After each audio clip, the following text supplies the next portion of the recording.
Jeffrey Miller, state flag. Martin Taylor, national colors. Cruz, right guard. And Caleb Lopez, left guard.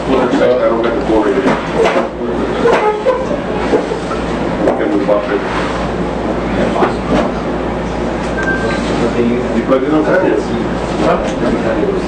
Who wires it? Okay, we're back.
Good evening, everyone, and welcome to this broadcast on 956sports.com. I'm Carl Chabretto along with David Fox. Darren Henderson on the camera tonight, and we're here at Flower Bluff High School where the Mercedes Tigers take on the Flower Bluff Hornets. Week 11. It's the Bi-District round of the playoffs, David Fox. The Tigers coming here 6-4 on the season. Flower Bluff 9-1 and the district champions of their district. Yeah, and they come in from a real tough district. We're excited to be here. And this November 15th, Flower Bluff comes in here 7-0 in district play. They've got a pretty balanced attack. They've scored 24 touchdowns on the rushing, 27 passing, and 2 other.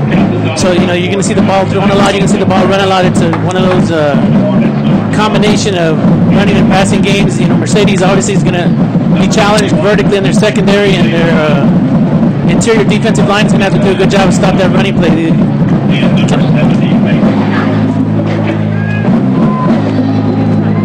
Flower Bluff is led. There you go.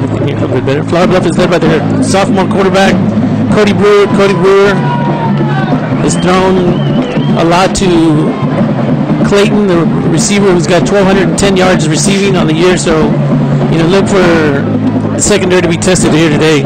Right now, down on the field, we have the players of the Mercedes Tigers, the captains down the field. René Presas, junior quarterback, Joshua Garza down there, Roy Garcia, and Rick Hinojosa, the 4 captains for the Tigers. But also standing behind them on the sideline is the rest of the Mercedes Tiger football team, which is customary. This is what could be the last game of the season, as you are in a do-or-die situation when it comes to the Texas State High School football playoffs. It looks like the Flower Bluff Hornets won the toss, and they're elected to receive the ball in the second half, defer to the second half. And the Tigers will be receiving the ball. And they'll be receiving the ball from the north end zone. Unless we're turned around here, I'll have to bring out my compass here to check to see where we're at. But a good-looking crowd here tonight at Flower Bluff High School. Plenty of seats still available. I know people are still on the way from Mercedes over here to this football game. Flower Bluff on the other side, they have their stands pretty packed. There are some seats available over there on that other side as well, as both fans still coming in for this Bi-District contest. Flower Bluff, once again, their only loss was against state-ranked Cal Allen. So, yeah, the Tigers are going to be here tested tonight. Coach Uribe admitted as much that, Flower Bluff is a tough team, but the Tigers, they're one of those teams that has played the tough teams. In scrimmages, they played against Port Isabel, they played against Harlingen, and then in their non-district game, they played against Cal Allen. Yeah, so they're familiar with this type of offensive schemes. Now, we're going to get our first look at René Presas and the Mercedes Tigers offense. Plessis comes into the game with 2,243 yards. Passer rating is 91. 56% completion, so he's going to have a big game, along with the rest of the offense. The Vela brothers are going to have to come in and play good. Joshua only make the big plays. Garza is going to have to make some catches, and then expect to see a big game out of Roel Garcia. I anticipate that he's going to have a monster game today. All right, so here we go now. Tigers back to receive the ball. Going to be a short pooch kick, kind of like the kick that the Tigers had problems with against Roma, but this one is kicked out of bounds. And so the Tigers will have the option right here to get the ball or have a re-kick. And let's see what we got down here. Looks like they're going to spot the ball.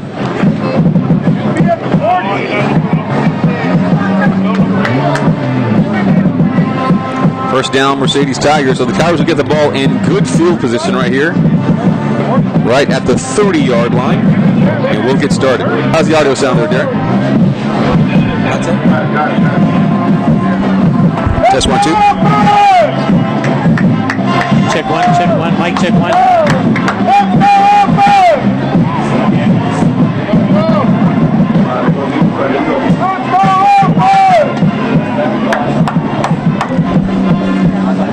All right, so here we go now. First play of the game, and it's Presas at quarterback. Going to fire outside. He's got his wide receiver. That's Arevalo with a catch, and only about a yard pickup because the speedy Flower Bluff defense is there. And so first play goes to Edgar Arevalo in the slot position. Only about a yard gain there. Actually, no, he didn't get anything, David. Yeah, that was that little bubble scheme they've been running all season long, but you've got a defensive play there by Johnny Luby for Flower Bluff making a big play there. All right, 3 wide receivers to the far side of the field, 1 to the near side, and Gilbert Vela in the background. Here comes Presas, back to pass, under pressure, throws it back to Vela, the opposite side of the field, kind of a blind throw to him, but it was incomplete, and it'll bring up 3rd down and 10 yards here for the Tigers. Putting the pressure on there, coming from the right side of the line, that was Killian Barrera for Flower Bluff. A lot of speed on that up front interior line for the Flower Bluff Hornets. Yeah, it looked like Presas there having a little bit of a hard time with a little bit of pressure, trying to go back to Vela on the other side of the field, but it was incomplete. 3rd down and 10, and here we go. Fake to Vela, throws it to his wide receiver to Arevalo, but Arevalo is blocking. They throw behind him. Ball is incomplete. Not sure what happened on that play right there. They were trying to go Arevalo or to Daniel Martinez. Either way, the ball falls incomplete, and the Tigers' offense comes out here sputtering to start off this game. Yeah, I think that pass was intended for Martinez. Arevalo was, you were correct, throwing a block. Martinez was just coming out of his route, and the ball was already sailing over his head. I think Arevalo, maybe playoff game, first playoff game jitters. We got that out of the butterflies are out of the system now, and Coach Oliva's going to call a timeout, make sure that they know exactly what they're going to do. As the last thing you want is to have something botched in the very first series you get the ball. Yeah, the Flower Bluff Hornets are going to get the ball in decent field position. We're just getting started in this football game. I'd like to thank our sponsors from 956sports.com, Payne Auto Group of the Rio Grande Valley, McDonald's, I'm loving it, and South Texas College. Spring registration has already started for all you folks that want to go to South Texas College. Spring registration, once again, has already started. All right, back to return the ball here now for Port Isabel. This is going to be Adrian Henson right now at the 35-yard line. Roel Garcia back to punt. Flower Bluff Hornets kind of jumping. High snap to Garcia, gets it down, punt. Henson's going to have a chance to return this one. It actually bounces at the 40-yard line, and no return here. And the ball will be spotted right about the 44-yard line here for the Flower Bluff Hornets. We'll get our first look now at the sophomore sensation quarterback. Flower Bluff has its Cody Brewer. Brewer, Carlos, I'm going to say he goes around 6'2", tall, lanky kid. Very tall. Maybe even 6'4". Yeah, maybe even 6'3", 6'4". Very tall. He kind of towers over everyone else in that huddle. And he'll come out here at quarterback. Got a tall wide receiver as well to the far side of the field. That's Kevin DeWitt in at quarterback. I formation here. Fake and back to passes. Brewer under pressure, rolling out near side, wants to go down the field, throws. It's going to be incomplete. His intended receiver out there was DeWitt, and the ball falls incomplete. Yeah, because the Tigers put a little bit of pressure on him, and Brewer had no place to go. That's Rojas putting a lot of pressure, and give a lot of credit to Roel Garcia in the secondary once again, making sure that all the receivers were covered. As we talked about earlier in the broadcast, these guys have been tested vertically all season long. Got some tall wide receivers. Do they have? Got Aaron Dilworth over there, the wide out to the far side of the field. And a tall quarterback as well, 6'3", 6'4", but the offensive line is pretty much your average size, 6 foot or under. So here we go now. Back to pass. Brewer looking, firing down the field his wide receiver. Boy, this guy has an arm. Overthrows his wide receiver, but he threw that one 60 yards down the field. It was incomplete, but boy, does that guy have a gun. Yeah, he just dropped back 2 steps and then just chunked it downfield. Perfect spiral pass, and unfortunately the receiver couldn't catch up with the ball. They'll bring up 3rd down and 10 here. First 2 plays of the game for Brewer and company. The first one was an incomplete pass with a little bit of pressure, and the second play right here also incomplete as they try to go deep down the field to Dilworth. 3rd down and 10 yards to go here now. Spread formation for Brewer at quarterback. Looking to pass. And here we go. Under pressure now. And Tigers have him corralled. Now he fires down the field. Caught by his wide receiver. And he's still going. Stays in bounds. And still going. And he's going to score. And, runs away from a couple of Mercedes Tigers. That is Duncan Tugman, who broke about 3 or 4 tackles, and he was also a big boy, probably about 6'1", 6'2", breaking some tackles of Mercedes Tigers, and he scores right there on a 3rd down and 10. Caught it for the first down. The rest was all the young man, Tugman, running with the football. Yeah, Brewer was in trouble in the backfield in a hurry, and Tugman did a good job of mirroring him, running across the field, stayed right in front of him, waving his hands, let him know that he was available. Obviously caught the pass and then did a great job with picking up the yards after the catch. All right, here we go. The extra point now pending. And Mercedes Tigers down 6-0. Make it 7-0 there. On the long pass, was that about a 56-yard? Didn't see where the ball was spotted, but a 50-plus yard completion for Flower Bluff, and they lead at this time 7-0. We'll take a break.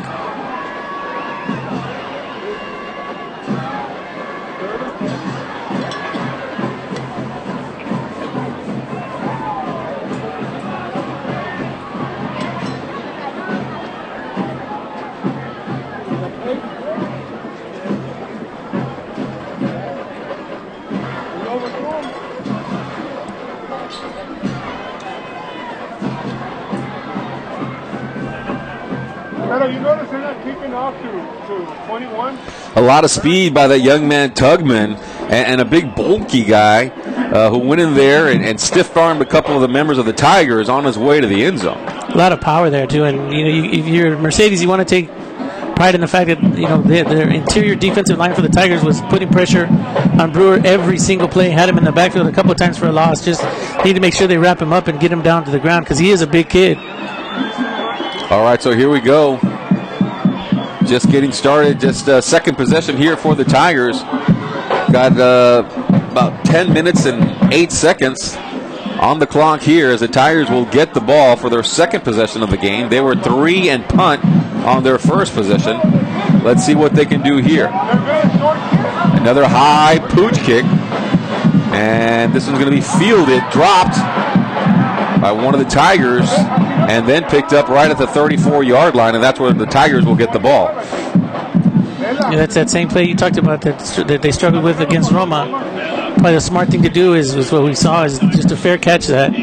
Just fair catch it. Make sure you get your paws on that ball right there and don't fumble it away.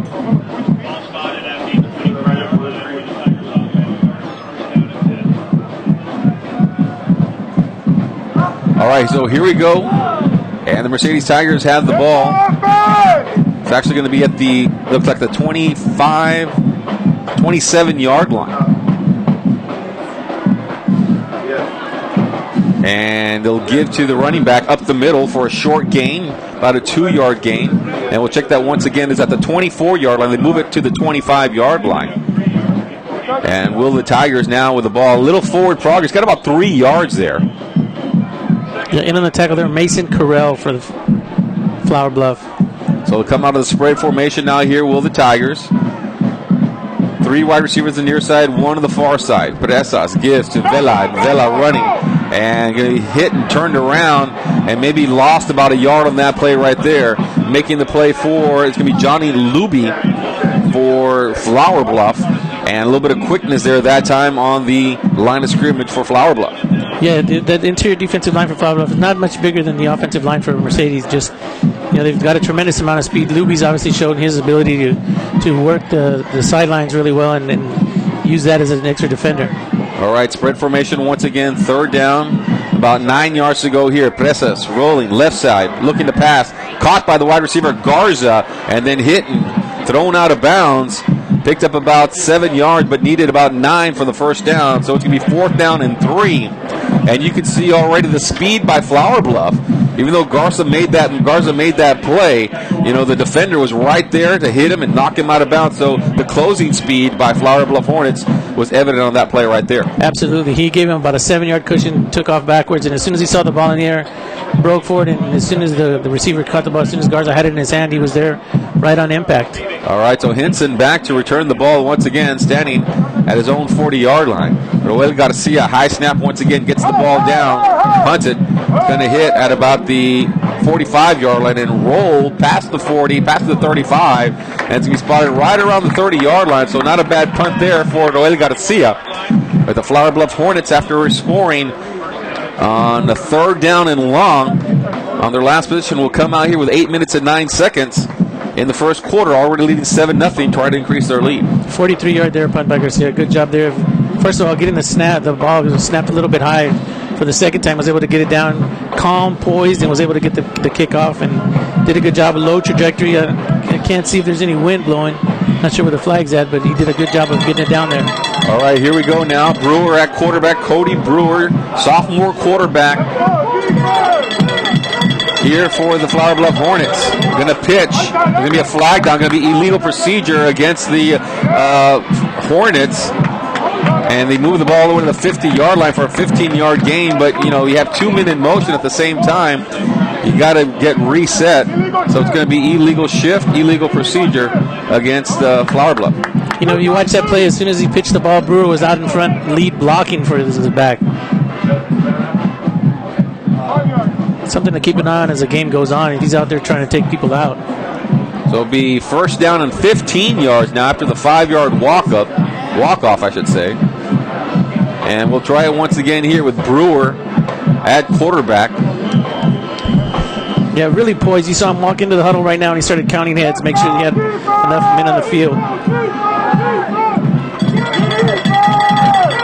All right, in the backfield now, that's going to be Clayton, Rydell Clayton, and they'll pitch to him, and he's going right-hand side and hit right at the line of scrimmage. Still picks up about a good 5 yards just by that surge of that offensive line. Yeah, it looks like he's running on that right side there. Probably the bigger side of the line for them. They've got a guy that probably goes around 6'3" over there on that side. That's Bruce Hardy. Let's go, defense! All right, so bring up 2nd down and 11 yards to go here now for the Flower Bluff Hornets. 2 running plays. The last time out, they didn't run the ball at all. They passed it on all 3 of their plays. One eventually led to a touchdown. And here we go, 2 running plays. And they come out in an I formation with Clayton in the backfield. Give to Clayton. Don't fake to him. Brewer's going to come out passing under pressure. Fires it into the ground. Incomplete. And the pressure was coming there in a hurry from the backside by Jose Rojas. He had to get rid of it, hurried it, and it hit the ground. Yeah, Rojas has been in the backfield at least 3 times in the last 2 series, doing a good job there on the coverage there for Mercedes. As always in the secondary is Roel Garcia is out there. And Gutierrez. Gutierrez as well has a couple of interceptions on the year. And here we go, another 3rd down and long. 3rd down and 11 from the 32-yard line. And here comes Flower Bluff, back to pass. Brewer wants to fire down the field, does with wide receiver caught and tackled for a 1st down after he crosses the 45-yard line. And once again, the young man who scored the touchdown earlier, Tugman, is brought down. And coming out of the game now with an injury, it looks like it's Jose Rojas, and he's hobbled as he limps off the field. Yeah, it looks like he may have tweaked his ankle just a little bit. That's a big loss. J.D. Pettis will come in here now to replace him at that linebacker position. And it'll be first down and 10 here. The ball now at the 47-yard line here for Flower Bluff. Brewer passing. Almost intercepted. In and out of hands of the linebacker out there for the Mercedes Tigers. That's Rick Blanco. It hit him right in the numbers. And he almost had that one for a pick six going in the other direction. Yeah, Blanco did a good job. Just stayed watching Brewer's eyes, and then as soon as he realized where he was throwing the ball, filled that gap, filled that lane, and almost had a great interception. It would have been a big momentum changer right there. Second down and 10 yards to go here after the incomplete pass. Almost interception for the Tigers. And here they go in an I formation once again. Going to run the ball here. Running with the ball now is Clayton. Clayton going to the outside. Clayton's still going. He's in the Tiger territory and is going to be tripped up deep in Tiger territory at the 15-yard line. They'll move the chains and a whole lot more because Clayton showing all the speed here. And you can see already the Flower Bluff Hornets coming out with their skilled players with a lot of speed. Yeah, Clayton had somebody had a shot at him just a couple yards after the line of scrimmage, but he made a great move laterally and just juked him out of the way and then took off downfield. Fortunate for Mercedes, he wasn't in the end zone. Yeah, a lot of speed out there on that far side for Clayton. All right, here we go now. Back under center now is Brewer. And he's going to give once again. Running with the ball now, and this is going to be Clayton once again running with the ball, and he's going to be hit out of bounds. And he'll pick up about 12 yards on the carry to get the ball inside the 5-yard line. It just showed them there was, I couldn't get the number of one of the defenders from Mercedes, but he was in the backfield, had Clayton in there for a loss, but just wasn't able to catch up with him. All right, we apologize for you guys watching this broadcast for the little bit of obstruction right there. But doing the best I can with the setup we have here at Flower Bluff High School. Got Clayton in the backfield. Brewer in as at quarterback. Under center. And give to Clayton up the middle. Yep, he's going to go in for a score. Standing up. And it'll be a 3-yard touchdown for the Flower Bluff Hornets. Make it 13-0 now here. Flower Bluff leading the Mercedes Tigers in the first quarter. Nothing fancy about that, running right behind John Galvan and Jacob Bettis. Extra point now here pending for Flower Bluff.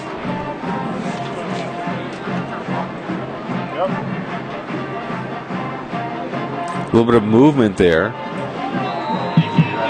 Extra point is good. And it's 14-0 Flower Bluff on top. We've got 6 minutes and 4 seconds left in the first quarter. We'll be right back.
All right, so here we go now, and so far the Flower Bluff Hornets making it look pretty easy against our hometown Mercedes Tigers, up 14-0 with 6 minutes and 4 seconds.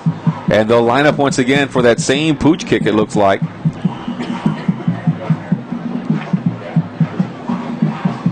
Looks like it's headed in the direction of Gilbert Vela. The Tigers have to get something going offensively here if they want to get back in this game, already down 14-0.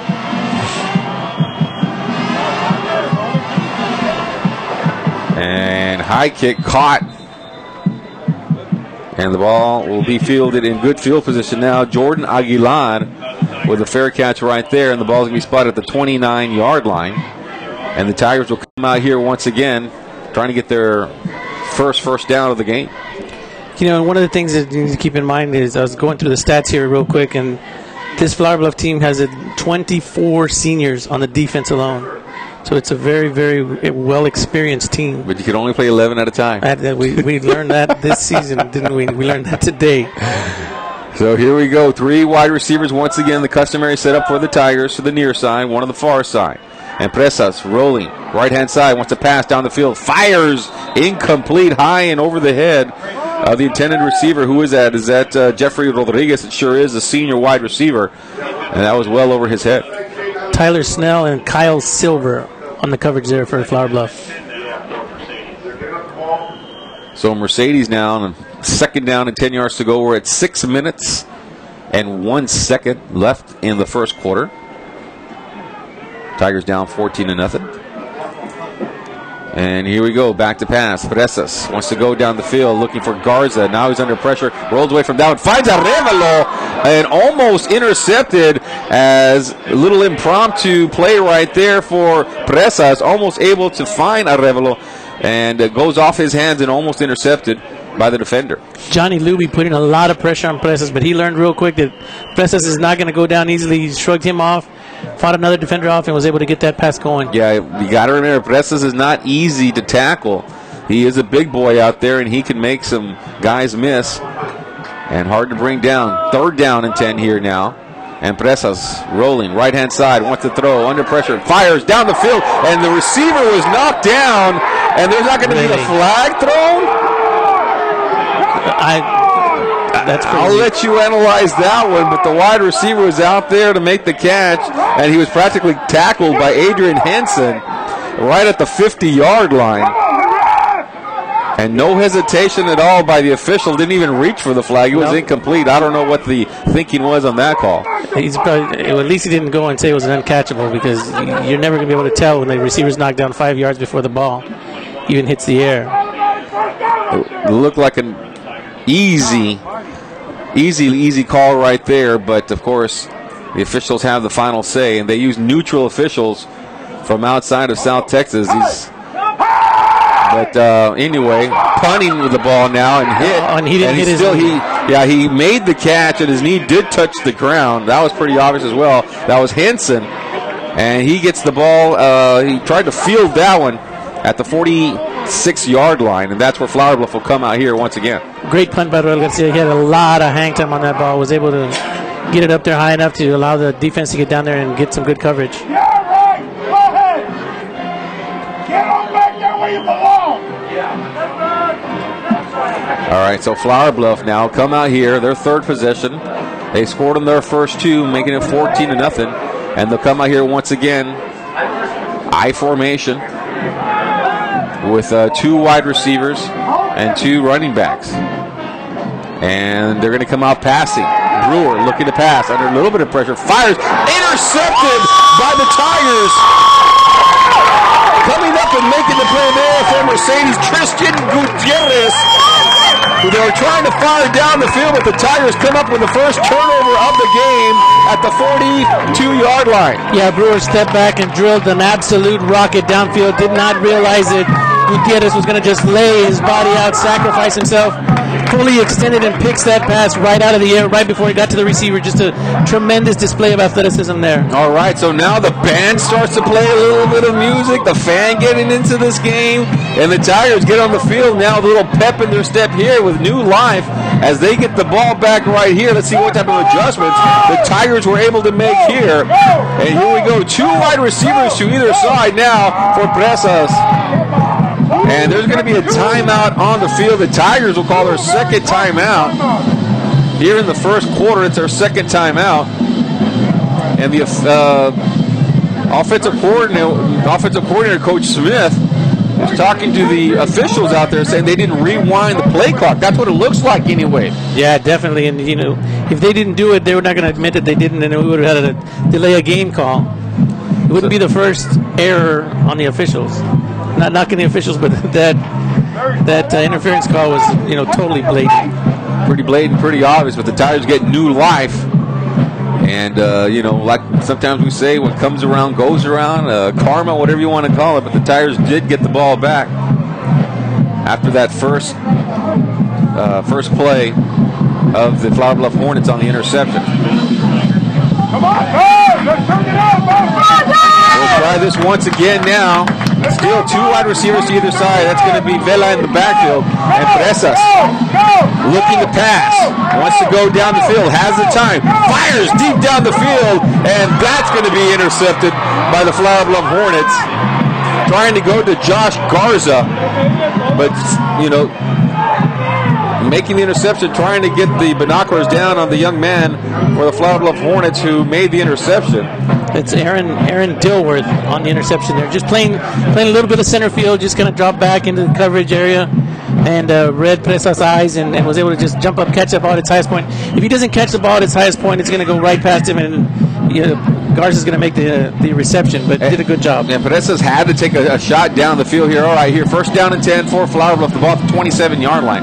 5:22 in the first quarter, Flower Bluff on top. Fumble, ball's on the ground. Tigers trying to recover, but it looks like Brewer is the one who recovered his own turnover there, as it looks like the Flower Bluff Hornets trying to go right-hand side there to Clayton, but miscommunication between him and Brewer, the quarterback. Big break there for Brewers. He was able to jump all over that ball. But still picked up a couple of yards on all that. And Flower Bluff Hornets look spectacular in their first two series, their last two series. Not looking too sharp here, but it is second down and 8 yards to go, and they have a 14-point lead. Give to Clayton. Clayton trying to get away from one of the things of the Tigers, but he's going to be brought down. Excellent job by J.D. Bettis. A loss of 4 yards on the play, and it'll bring him a big third down. And 13 yards to go here for the Flower Bluff Hornets. Yeah, Bettis wraps him up, gets him up standing up straight, and then Rick Hinojosa comes and just levels him to the ground. Excellent job there done by the Mercedes Tigers to put pressure there that time. And it'll be a third down, 14 yards to go now officially. As they have the ball now at the 23-yard line, they got to get all the way past the 35. Flower Bluff's 2 for 2 on third downs. And here we go. Brewer coming out, looking to pass, has a little bit of time, fires down the field, caught by the wide receiver, stretches out for a first down, and because of that stretch, it's going to be short of the first down. They do say fourth down here, despite the effort by the young man that made the catch. Yeah, looks like that's number 86. Jeff Parks. Parks did a great job. Those receivers for Flower Bluff do an excellent job, much like the receivers from Mercedes do a great job. Wow, they gave him the first. Yeah, they went ahead and gave him the first down there enough. The one official over here to our side said fourth down, but on the other side of the field, he was overruled. First down now, Flower Bluff with the ball here now at the, 37-yard line. Brewer barking out the signals. Got two wide receivers over here near side. Now man goes in motion and going to give. Running back up the middle. His first man comes through, and a good 11-yard pickup there for him as he moves to the ball to the 50-yard line. Carrying the ball there that time is going to be Tyler Snell. And these guys, excuse me, that's not Snell, that's Tommy Martin, number 3. A lot of weapons here for Flower Bluff in those skilled positions. Yeah, Brewer does a good job there as he's reading the defensive end, just kind of holds the ball in the gut there with Snell, sees the defensive end bite on him, so he feeds it to him, picks up a good 11 or 12 yards on the play. A 12-yard pickup, moves the ball to the 49-yard line. 3:36, first down and 10, Flower Bluff. They're on top, 14-0. And now give, once again, to the running back. It's going to be Clayton carrying the ball, and he's tripped up. He picks up about 5 yards right there, and making the tackles going to be David Alvarado. And Rydell Clayton with a nice little carry there. Clayton running right behind Jay Barbosa and Jacob Bettis. Those are two big boys coming around the end there throwing the lead block. Tiger defense has been on the field for the majority of this football game. No first down so far for the Tigers. It's been a clean football game despite a couple of turnovers. Flower Bluff does now look sharp. Second down and 5 yards to go here. I formation here for the Hornets. Two wide receivers to the near side. And those are the only two wide receivers. Going to give. Clayton looking for a place to go. Nothing doing there. Maybe about a yard pickup. The Tigers had some type of stunt or something right there. And making the tackle there for Mercedes. That's going to be Brandon Ayala. Yeah, Ayala teamed up there with Ricky Hinojosa to make that play. And I mentioned earlier, the Flower Bluff is 3 for 3 on third down. They really got to tighten up the belt here on that interior defensive line, and of course the secondary needs to be ready for any pass that may be coming. 4 for 4 for fourth down after that last one. Here they are on another third down, 4 yards to go. Ball at the 45-yard line. Man in motion, going to give to him. Got a lot of speed. He's hit. He's going to be short of the first down. A 2 yards short. He stretched out to try to make the catch there. That was Tommy Martin there running the end around, and he's not able to get the first down. It's going to be fourth down, and we'll see what Flower Bluff does here. I think they're going to go ahead and call a timeout. Timeout down the field. Give us an opportunity here in the first quarter to thank everyone here at Flower Bluff ISD for the accommodations and for everything that they've done for us. We came in here, we met up with one of the coaches. You know, he set us up over here in the booth, gave us a roster, and asked us if we needed anything else. Also talked to the coaches earlier this week, and Daryl Andrus, the athletic director and head coach, talked to him. He was very accommodating, and the assistant athletic director, James McMinn, who set us up here in the booth. So I'd like to just thank everyone here at Flower Bluff, Superintendent of Schools Joe Kelly, Principal James Crenshaw, and everyone here at Flower Bluff for all the hospitality for 956sports.com. From Darren Henderson, Carlos Roletto, and David Fox, would like to just thank you for your hospitality. All right, so here we go. Fourth down at about a yard. They're going to go for it here, and they come out of here in an I formation. Look for a running play here now for Flower Bluff. Look for Brewer to keep the ball. He can keep the ball. Tall, lanky guy can just lean over to get the first down. Tigers, they were up close, and yep, he's going to get a first down and a whole lot more. And 10, 11-yard pickup right there. And Brewer just picked his spot so quick to the hole, and he was able to get the first down. In fact, he moved the ball all the way down to the 22-yard or 24-yard line. Just ran right off the left side of Jay Barbosa. And so first down and 10 here for Flower Bluff. No huddle. Give to the big boy up the middle. Or actually goes off guard left-hand side. And running with the ball there that time, that was E.J. Milan. And what's that? A good 4-yard pickup there for Flower Bluff. Running behind Jesus Cruz and Don Youngberg. Now they will huddle up. It's a 14-0 Flower Bluff on top. Got 1 minute and 5 seconds left in the first quarter, and here they are knocking on the door once again. Ball officially at the 19-yard line. And Brewer going to give. And running with the ball there, that's Clayton going to the right-hand side and looking for a block. And he'll pick up, about 4 yards and bring up third down. And about 2 yards to go here. Obviously, we know they're certainly in 4-down territory. Going back to that play where Brewer kept the ball, he himself felt like he was going to take some kind of hit. He was leaning forward, and his momentum just carried him right past the interior defensive line. So here we go, Flower Bluff now, a ball. The 14-yard line. Oh, that's not the 14-yard line, is it? Yep, it sure is at the 14-yard line. Be third down, about a yard to go. Give. Nope, they're going to pass. Brewer firing, and incomplete. Intended receiver there was Aaron Dilworth off his hands, but it's third down and short. And Flower Bluff more than likely going to go forward here, but they'll talk about it over there on the sideline. Yeah, Jordan Aguilar on the coverage there for Mercedes, doing a great job of making sure that Dilworth knew that there was somebody right on his feet. They'll change personnel here. Did they bring in the kicker, or they'll just bring in a different package? That's what Flower Bluff will do now here. Third down, or fourth down now and 1.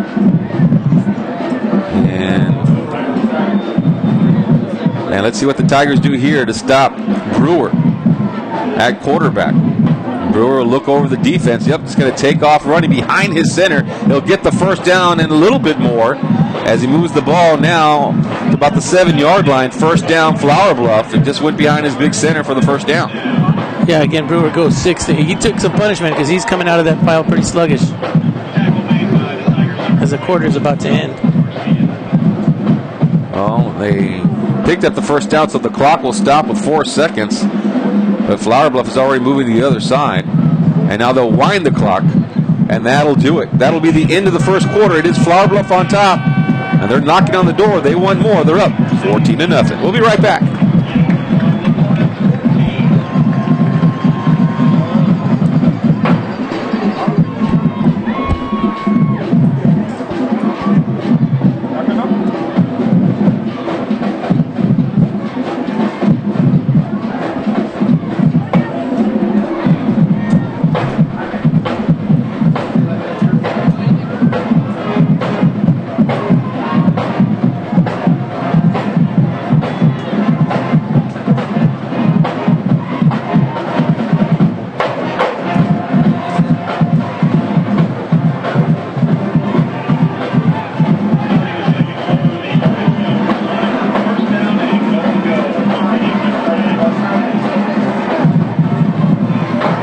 Back to live action right here where it is Brewer under the snapper right here with the ball at the 8-yard line.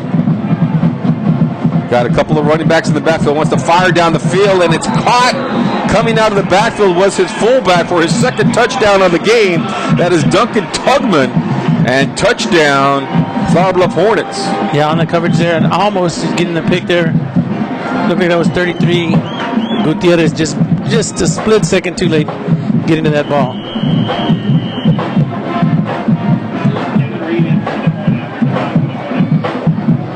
Extra point now pending here. And kick is up, and it's good. And with 11 minutes and 48 seconds, Flower Bluff on top by a score of 21-0.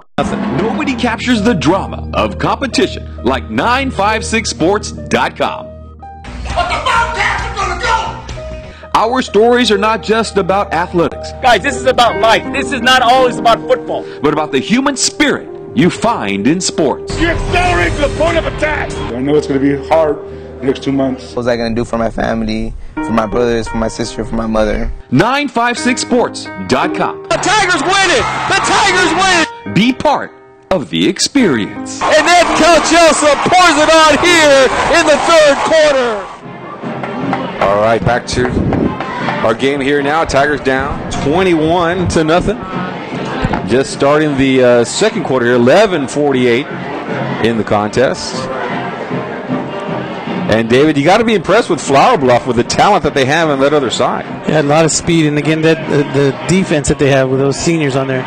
You know, I realize there's only 11 can be on the field, but there's 25 of them on the defensive side of the ball. You know, the experience that they bring to the table has got to be, you know, one of the most helpful things to them. You know, they're one of the perennial powerhouses in the Coastal Bend area, so they're no stranger to playoff games. All right, here we go now with the Tigers. More than likely a little pooch kick once again. 21-0 Flower Bluff in the second quarter. And let's see if the Tigers can get something going offensively. It's been a slow game here offensively. Fair catch. Good job there by the Tigers. And making the fair catch right there, that's going to be Jesus Rios. And the Tigers get the ball right around the 30-yard line. Yeah, I think the time of possession is probably somewhere around, at least in the first quarter, I would imagine Mercedes had the ball maybe 3 minutes, you know, to the other 9 for Flower Bluff.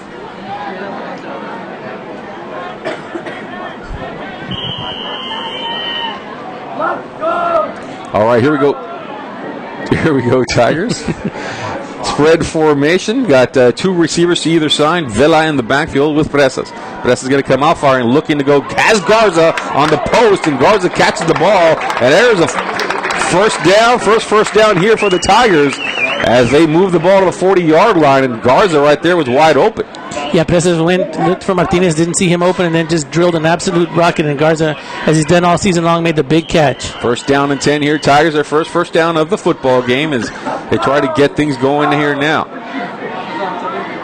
Got 4 wide receivers, 3 to the far side. Vela in the backfield, and Presas looking to pass. Wants to set up a screen out here, and he has Vela. Vela with another good block, and there's another 10-yard pickup. And now the Tigers have something going here with the ball now They get the ball to 49. It's going to be second down, about a yard to go as the ball is going to be spotted at the 49-yard line. But now the Tigers look like they're playing some offense here. Yeah, on that screen, you talked about the good block that was being thrown. That was Banda throwing the block for Vela. And Banda's been throwing blocks for Vela either from the pulling guard position or on the screens like that all season long. Second in the yard here now for Presas. Has plenty of time to throw the ball down the field. And he throws it, and it's going to be picked off. Picked off by the Flower Bluff Hornets. His second interception of the game. This is Henson, and he's going to run this one all the way back for a touchdown, a 49-yard return. He picked this one off and almost tackled from behind. He scores. It really wasn't a dangerous play. Henson just came out of nowhere. Yeah, it shows his speed, his ability to read the ball. You know, Presas, you got to give credit to the offensive line. Presas had all the time in the world, but the secondary for Flower Bluff did a great job of having everybody covered, and Presas just tried to drill a ball in there. Had the receiver wide open, but the defender just came flying, picked it off, and then took it downfield 49 yards, and just absolute afterburners as he went down the sidelines. Yeah, very, very speedy guy. One of those guys you probably see play, on the track team. Extra point is good. Roy got to see it, almost got a hand on that one, but didn't. Make it 28-0 here as the Flower Bluff Hornets now blowing away the Tigers. They scored offensively 3 touchdowns, 3 straight touchdowns on 3 straight possessions, and now here a defensive touchdown. And Flower Bluff Hornets doing what they do. You can't take anything away from them. They were 4 for 4 on third downs and 2 for 2 on fourth downs. They've been able to put together very slow, methodical drives, and they've been able to mix it up with a run and the pass. The Brewer, the sophomore quarterback, he's only a sophomore. He's 10th grade. We get to see him for 2 more years. Wow. Imagine that. Big, tall, lanky quarterback. And very talented as well. A lot of talent on this Flower Bluff Hornet football team. Almost looked like a 5A school the way they play out there with all the talent that they have.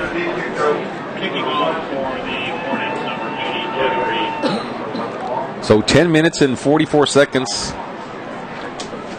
in the second quarter. Flower Bluff up 28-0.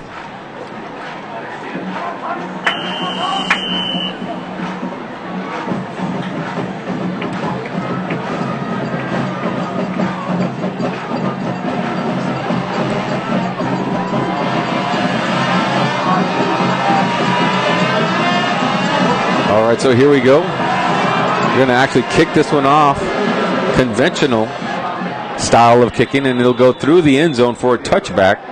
And Arevalo wanted to try to return that one, but couldn't catch up to it. And the Tigers get the ball at the 25-yard line.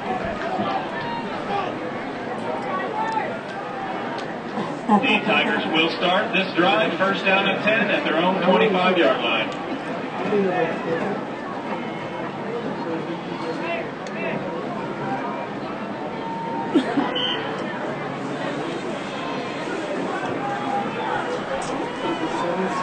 All right, so here we go now. First down and 10, ball at the 25-yard line for Presas.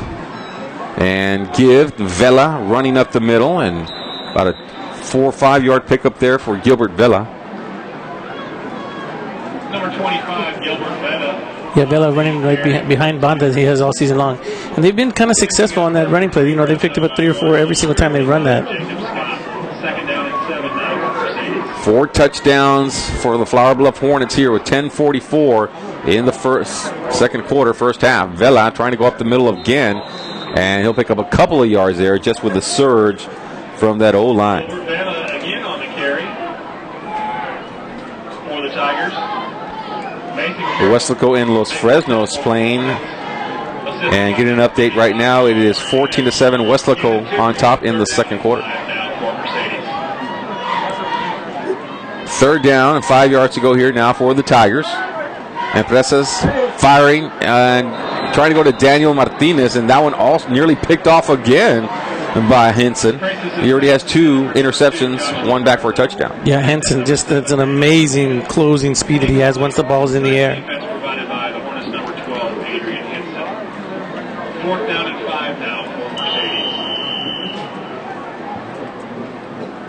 Mercedes. 4th down and 5 yards to go, and the Tigers will have to punt this one away. Roel Garcia back to, and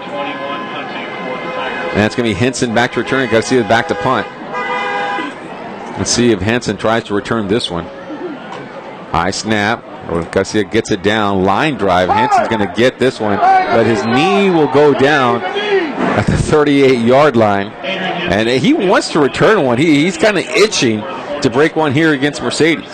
Yeah, you can tell he's more than itching. He's antsy. He's just trying to field it at the right trajectory so he can catch it on the dead run and then just take off downfield. So they'll get the ball here, and we'll get to see this pretty prolific offense of the Flower Bluff Hornets come out here once again. 38-yard line here now for Brewer and company.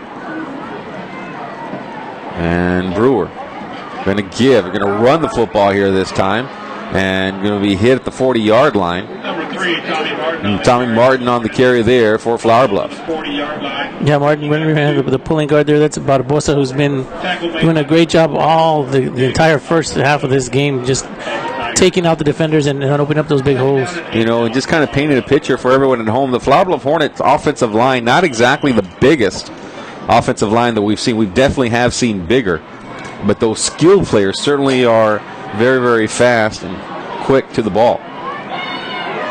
And that's where the Tigers have a hard time matching up. Here you go, 2nd down and 8 yards to go here, and Brewer's going to come out passing. Wants to go deep down the field. He's got a man wide open. That's Henson with the catch, and that's actually going to be DeWitt with the catch. And I thought for a minute that Brewer overthrew him, but DeWitt able to make that catch and run underneath the ball.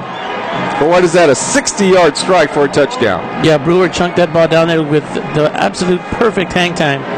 And DeWitt just sailed down the sidelines and was able to just come up right underneath it, hit him in perfect stride for that score. Another touchdown here now with the extra point pending for Flower Bluff.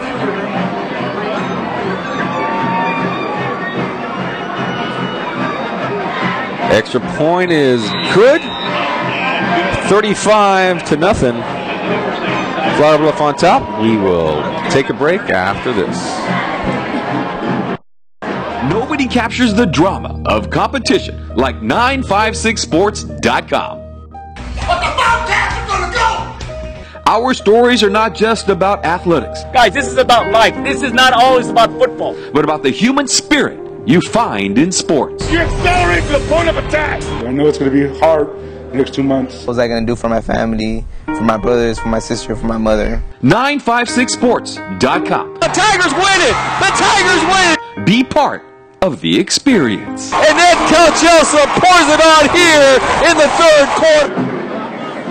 All right, so here we go. 35-0. Flower Bluff's on top. Just a complete manhandling of the Mercedes Tigers. No way to put it lightly. The Flower Bluff Hornets Are for real. Yeah, they are certainly. Only one loss, and that was to Cal Allen. And Cal Allen's a pretty good football team as well. Yeah, not a lot of people are going to say that they beat Cal Allen. Garcia back to return the ball along with Arevalo.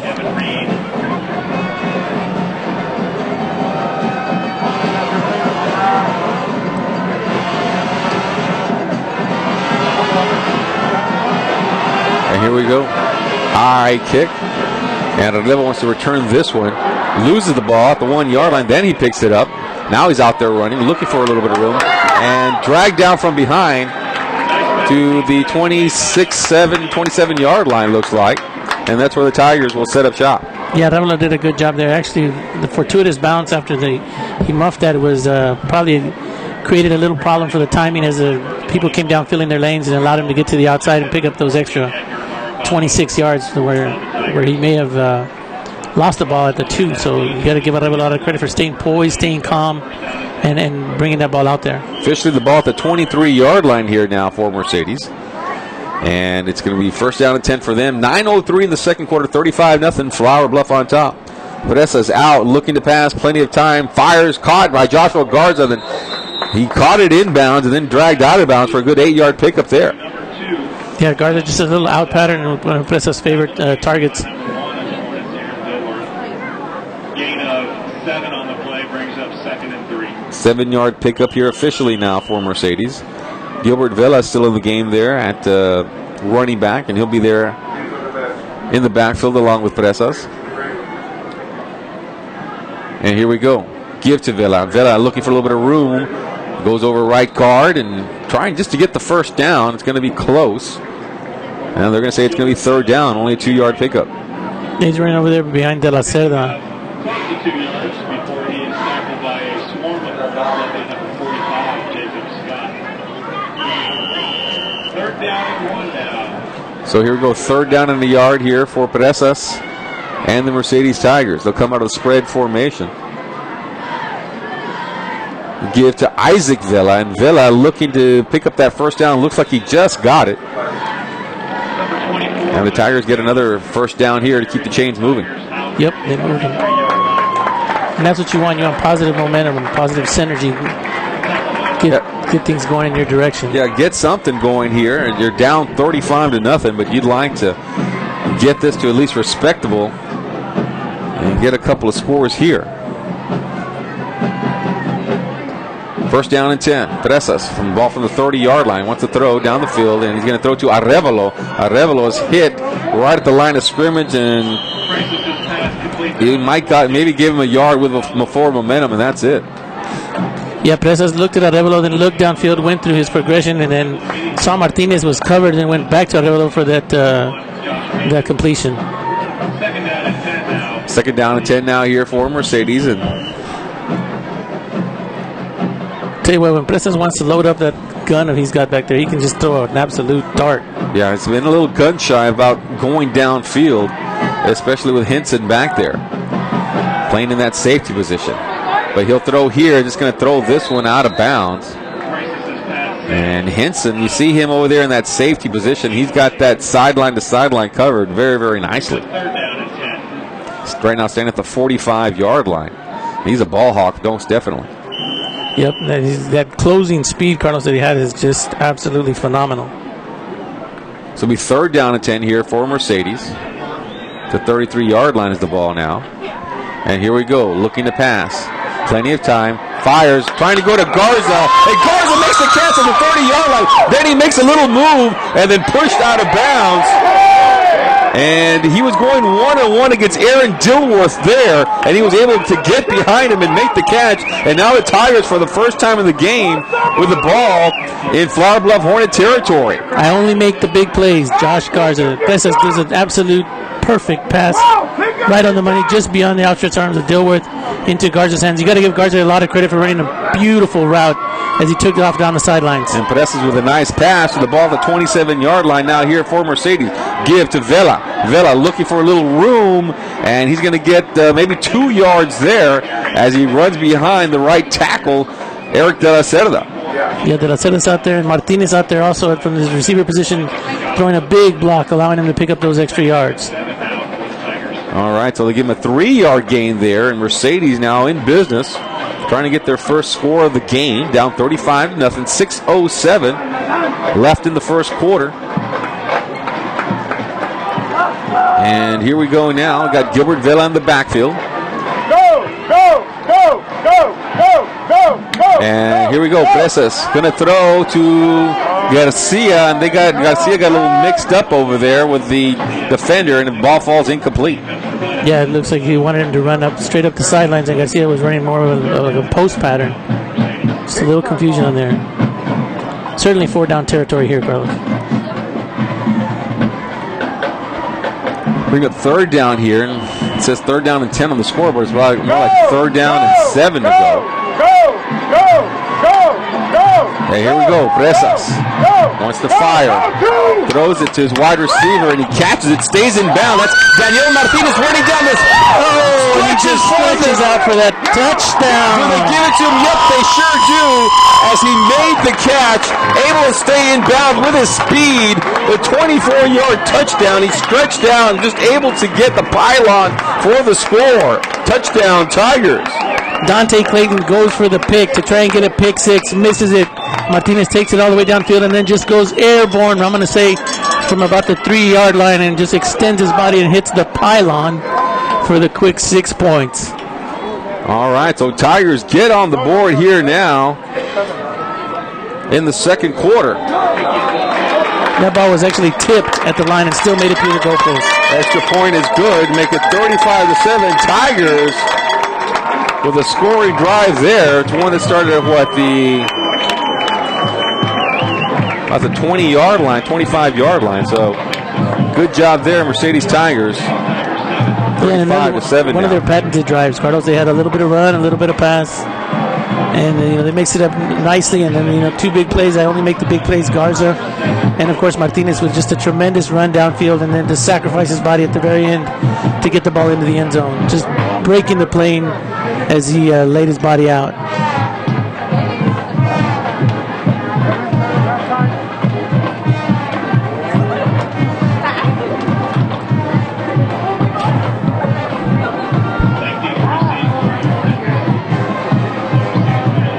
Now you got the Mercedes fans all up on their feet getting excited about that. And why not? It's a great, great drive. They got 35, we got 30. Hey, we're lower than the actual beach. We're about 5 minutes. Tan monstruos. El quarterback está como 6'6". Yeah, he's about 6'6". Running back. Yeah. So we're 35. All right, so here we go. 5 minutes and 36 seconds here in the second quarter. Tigers, the national scoring drive, their little mixture of running and passing. And now a squib kick up the middle, and the return man bobbles it a little bit there. That's DeWitt with the ball, and he's returning it. And he's looking for a big return here, but he's going to be dragged out of bounds at the 35-yard line. Nice little return there for Flower Bluff, and they'll get the ball in decent field position. Yeah, DeWitt covered a lot of ground in a hurry. He picked up the ball on the hash mark on the right side of the field and then just took off straight to his own sideline, his own bench, if you will, and then cut it upfield for about a 15-yard gain. All right, so here we go now. Still a lot of time in this first half of football. And what the Tigers need here is a little bit of a turnover. A little turnover here and there to make things interesting at least.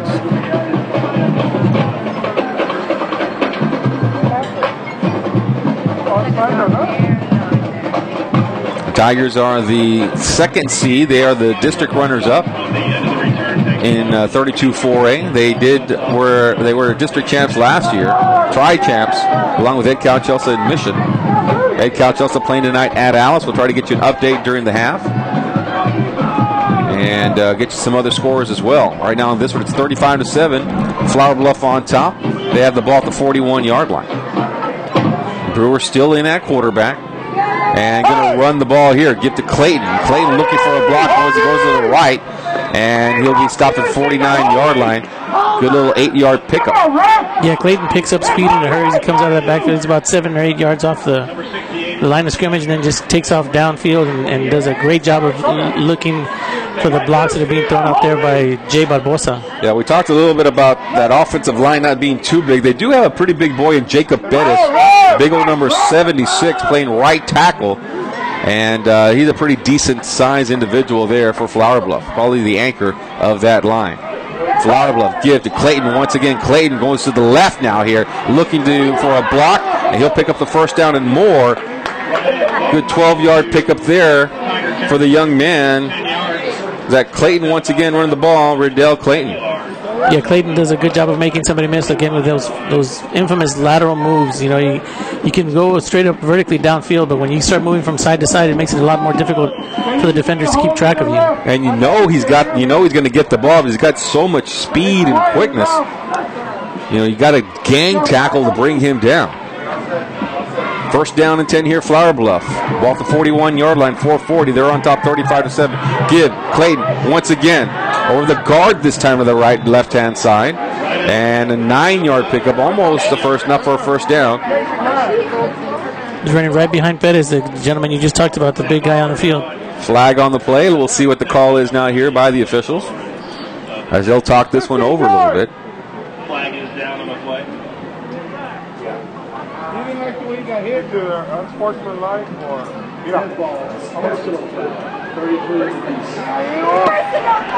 Going to be personal foul against the Tigers.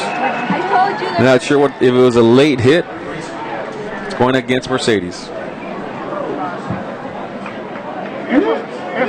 15-yard mark, John takes the ball back at the 16-yard line where Flower Bluff has a first down and 10. So now that'll move the ball all the way to the 15-yard line for Flower Bluff. Aided by a 15-yard penalty here on this drive. Brewer hasn't had the pass in this one. It's been all Clayton running with the ball here. And they'll try it once again. Give. Clayton looking for a little bit of room as he goes to the right. No, to the left, I should say. Another flag down. This one might be holding. And Clayton never went down. Now he does. And let's see what the call is on the field. Yeah, Clayton starts off to the left, then cuts back against the grain to the middle of the field, and then takes off back again to the left-hand side. Going to go against, looks like going to be holding against Flower Bluff and bring this one back. Almost the half is over. It's been pretty quiet in terms of flags are concerned. They've been letting them play a lot, but last two plays, two big flags there, one for either side.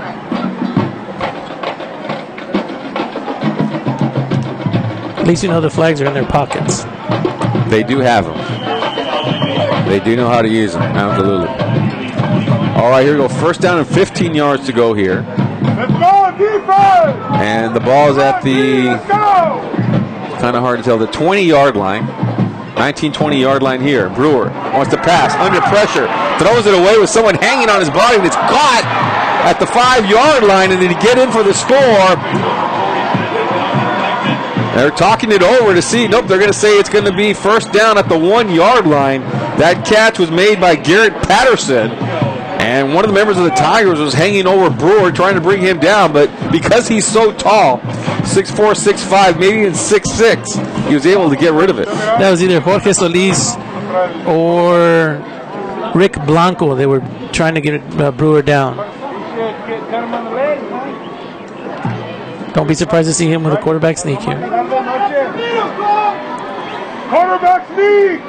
Here we go now. Quarterback sneak! And they're going to give it. Running with the ball there.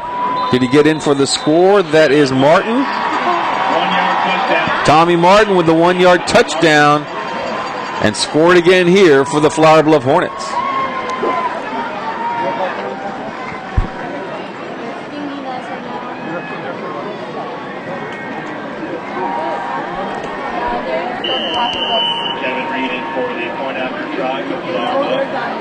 Extra point now here. 41-7 is our score.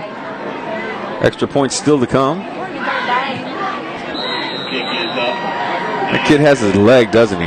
Yeah, effortlessly. And he's not a big guy either. He's got a lot of control over that. He can kick it long, he can kick it short with a pooch kick. Does a tremendous job for this team. 42-7.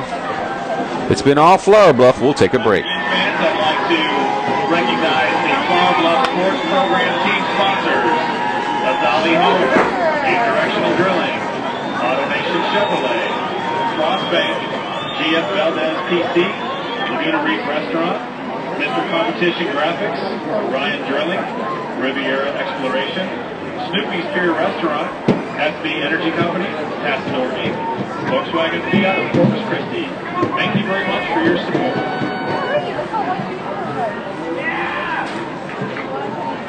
Edgar Armalo back deep to receive for the Tigers, along with number 21, Royal Garcia. Teeing up the ball for the morning kickoff, number 80, Devin Reed.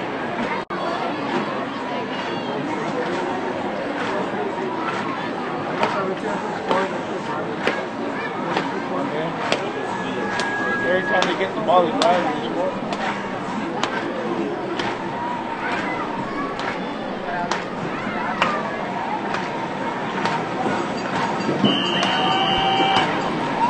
All right, so here we go. 3:07 left in the first half. The Tigers will get the ball back here. Arevalo back to return the ball along with Roel Garcia.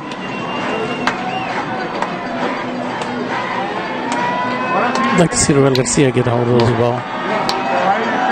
Kevin Reed kicking this one off. High kick. Good hang time there. And it looks like that's Arevalo with the ball here. And then he brought down in a hurry. And what? At the 15, make that the 17-yard line, and the Tigers will get out here. Try to put some points on the board. Last time out, they were able to put a nice drive together to get their first score of the game.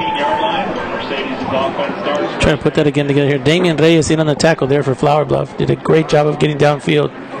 His Reed actually got a lot of height under that, a lot of hang time. Very, very good kicker, because he kicks that one high and far. A lot of weapons on this team, even in special teams.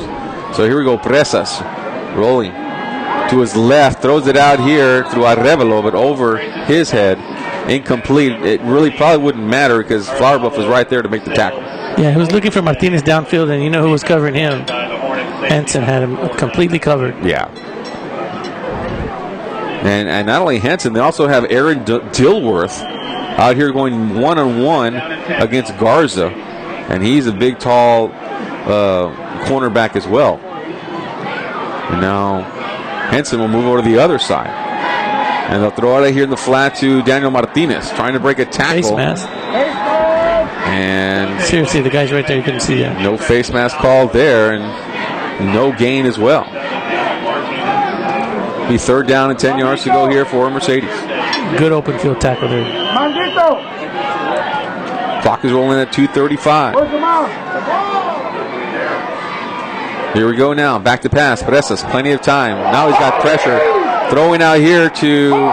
Finally, the flag looks like 2 flags come out here as he made the catch. Who made that catch is going to be Gilbert Vela. They held 2. Looks like Dilworth got tangled up there with Garza as he was coming downfield. Intended receiver was number 25, Gilbert Vela. There's a hold, man. Holding. It looks like it's going to go against Flower Bluff. Yep. 1st down. Yep, holding on the defense there. A couple of flags came out there, and the Tigers going to get an automatic 1st down.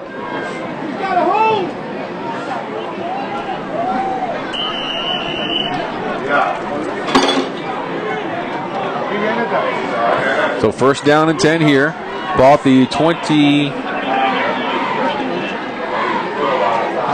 24-29 yard line. Garza Presas throws, and it's going to be caught for a good 9-yard pickup, maybe 8 yards there. And making the catch there is Arevalo on the Tigers now, moving the ball here. Arevalo runs a great route, just stops right on a dime there in the middle, and then Presas delivers an absolute dart. They give him 7 yards there. And Presas now in some type of rhythm going here with 2 minutes left in the 1st half. Now you can get the ball to Vela. They'll move Vela around to the other side, and here comes Presas looking to pass. Under a little bit of pressure, throws out to the left, throws it, caught by Arevalo at the 50-yard line, and a 1st down here for Mercedes. They'll move the chains. A good little 20-yard pickup there for the Tigers. Got to give Presas a lot of credit, realizing the pocket collapse, took a couple of steps to the side, and then took 2 forward and drilled a dart to Arevalo. Arevalo sure-handed, make sure he got the catch, dropped to his knees, and picked up that 1st down. 139, 135 in counting now here for Mercedes as the chains move. The ball's at the 49-yard line of Flower Bluff. And here we go, throwing a little bubble screen out here to Vela, and Vela can't catch it. And the ball will fall incomplete.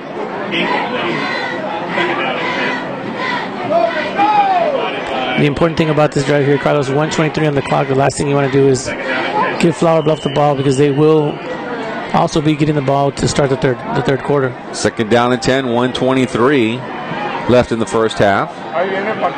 And here we go. Presas wants to go to Garza. Nope, going to throw it underneath over here, and it can be incomplete. Trying to go to Daniel Martinez, and Garza was deep, wanting it deep, but they go underneath to Martinez instead. Yeah, Presas threw the ball just a little bit low, but those are the kind of passes he's going to have to make with this defense, with this secondary. You got to put the ball in places where only your receiver can get to it. 3rd down and 10 here for Mercedes. And definitely a passing situation here for the Tigers. Spread formation. Presas, plenty of time. Wants to throw, gets rid of it, and it's caught by Herrera. Nope. Actually looks like he caught it, but it came out of his hands at the 30-yard line to bring up 4th down here. And you can hear the fans, and yep, you too, David, saying go ahead and go for it. But Coach Uribe will go ahead and spend his last timeout. With 1:10 left, you can hear the fans in the background saying that that's their final timeout. The Tigers had to use 2 timeouts in that first quarter. And so here we go. Yeah, they put together a fairly decent drive. You know, people are getting open, and Presas is doing a great job of working the pocket. He can feel when it's collapsing, and as he's going through his progression, and he's making all the right moves to put himself in a position to make those passes. So, you know, his rhythm is starting to come into play here, and he's starting to get into sync. And that's a good thing for Mercedes.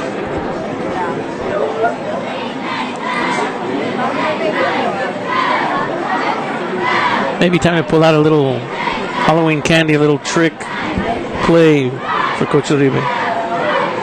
4th down and 10. We did see them run the little hook and ladder against Roma.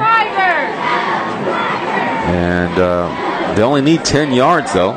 Only 10. Keep this drive alive. Let's see if, and we don't even know if they're going to go for it or not. It looks like they are, the way they are talking to the players down there. Hey, give me pizza.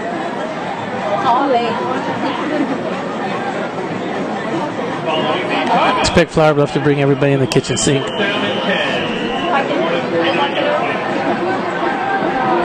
4th down and 10 here now for Mercedes. And they are going for it with Presas will stay on the field. Looks over the defense. And they do bring an extra man. So a little bit of pressure here, but the offensive line is able to hold. They'll fire down the field in a Hail Mary, and it's going to be picked off by Dilworth. And Dilworth trying to return this one here. Hit by one of the Tigers. Still going. He breaks a tackle. Breaks another tackle to Dilworth. That was a 30-yard line. Flag down the play. And he's out in the open field. And he'll run out of bounds at about the 40-yard line, 49-yard line of the Tigers. But there's a flag down in the field right around the 35. Probably going to be blocking the back against Flower Bluff. And Presas just, you know, had to get rid of it and fired down the field into a cluster of players, almost like a Hail Mary. And Dilworth is the one that came up with it. You got Dilworth and Henson back there, both of them playing, you know, center field and left field, I guess, if you will. And those guys have just a tremendous amount of breaking speed once the ball's in the air. All right, well, the penalty, I didn't catch the penalty, but it goes against Flower Bluff. And they'll get the ball at the 25-yard line. Got looks like 48 seconds left to work with here in the second quarter. Already up 42-7. Let's see if they come out passing. They are in a spread formation, passing formation. And yep, Brewer wants to pass. Fires deep down the field. Intercepted! Almost intercepted. That's Tristan Gutierrez with almost his second pick of the game. Had good coverage right there on the big wide receiver. And good job there by Gutierrez. I thought it was right in his hands. Yep, he almost just thought about it too much. Yeah, it's one of those things in Christmas Day when you're about to open a toy, you think you know what it is, you just get too excited about it. But you got to give him a lot of credit. He was stride for stride with the receiver on the coverage. Also there, Alex Martinez. 39 seconds here left in the first half for Brewer and company. Brewer passing. Incomplete, in and out of the hands of Kevin DeWitt. I want to say hello to our good friend Albert Cano, who's listening online. Appreciate your support all the last 3 years, Mr. Cano, and I'm sure Carlos is going to give me grief for what I'm about to say, but he wanted to let you know that the scan's always in play for you. Scan, private inside joke. Only me, Cano, and a couple other people know about what that means, and we'll keep it right there. 34 seconds left in the first half. 3rd down and 10 to go for the Flower Bluff Hornets. 2 passes, 2 incompletions. But here we go. And it's going to be an illegal procedure, looks like, against Flower Bluff.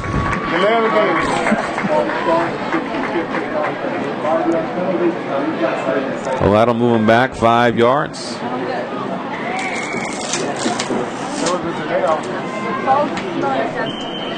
Slow them down a little bit here.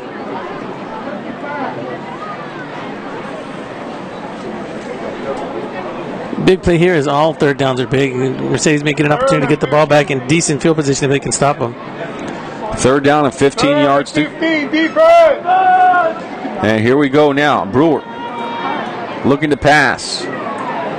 Wants to go deep, under pressure. Another flag is down, bumps into his own man, and almost goes down and decides just to throw this one away. And with the flag down in the play, bumps into his own man, almost lost the ball right around the 5-yard line. Let's see what happens here. There's a hole! There's a hole on the fans think it's a hold. They should decline it. Yeah, they are going to decline it to make it 4th down. 4th down! Thank you, Coach Fox.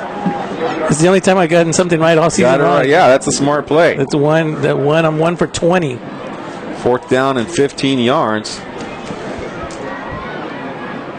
The very first punt of the game for Flower Bluff. And who's doing a read?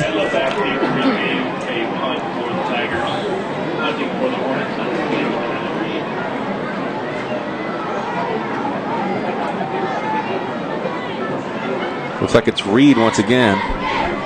Looking to punt this one away under a little bit of pressure. Got it away. And let's see if Villa returns it. He will pick it up off the hop. And here he goes past the 40-yard line. Gets past one of the members of the Flower Bluff Hornets. Then runs out of bounds. And a late hit. And yep, the flag will come right in front of the Tiger bench. He was a good 3 yards out of bounds. And he was hit. It's a 15-yarder there. That'll put him, let's see, it's at the 35-yard line. Not bad math, right? I'm so glad that I went to the 3rd grade. And for Presas, he can definitely chunk that one in the end zone. Oh, he can do it from 50, but from 35, he'll have a chance here with 10 seconds left in the game, no timeouts. 35-yard line. See? Right there. Yes, sir. You never know where that microphone's going to end up, but getting a little extra commentary there from the fans in the stand.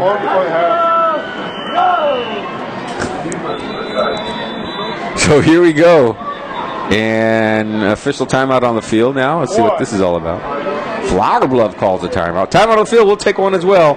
Tigers are down 42-7. They'll get another chance here with 10 seconds left in the first half.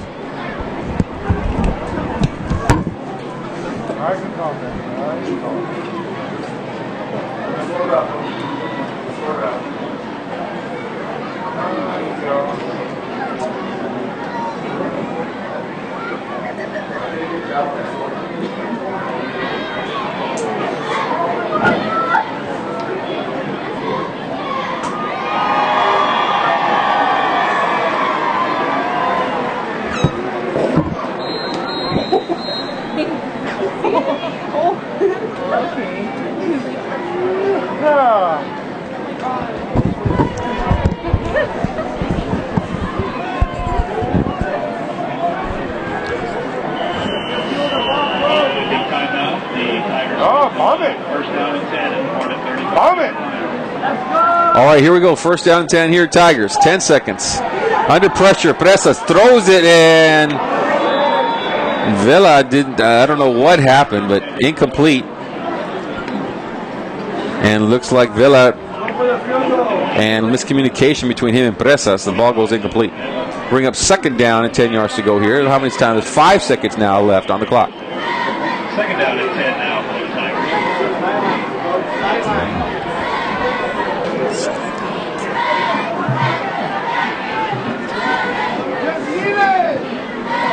So here we go, Presas now. They bring an extra man to Flower Bluff, who's under pressure, throws it to Arevalo. Arevalo looking for a block, gets one from De La Cerda. Now Arevalo in the open field, still going, and going to be hit and dropped down. Still going, never came down, and no time is left on the clock, and that'll do it as Arevalo gets the ball inside the 25-yard line, but that's it. Flower Bluff leading 42-7. We'll be back with second half action after these halftime festivities.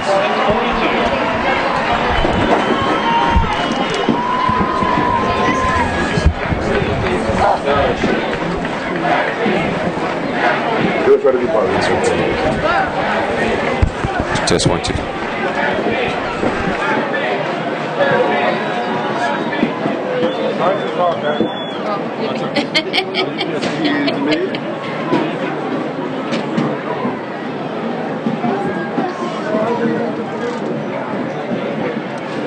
Michigan, come Michigan.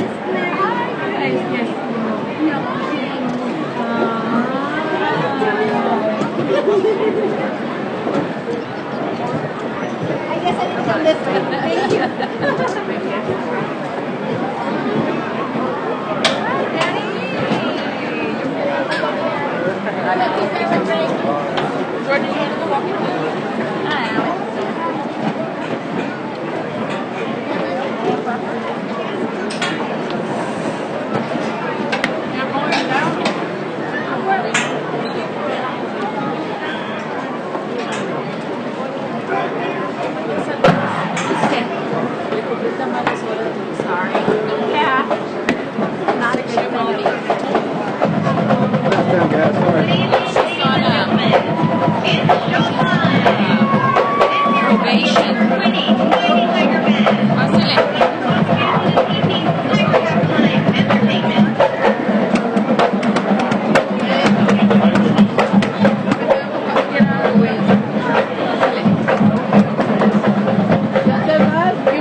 And if you keep bothering me, give 50 cents each time you put down. The band, led by drum major, Christian Asiaga. And now, our award-winning debonair, under the direction of Mrs. Elna Huerta.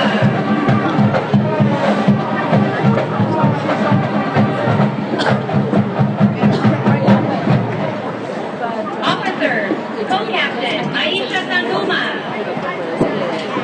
First Lieutenant Kristen Vega. Second Lieutenant Kathy Ramirez. Debonair of the week are all of our devs. Let's hear a big round of applause for the debonair as they dance to Run the World.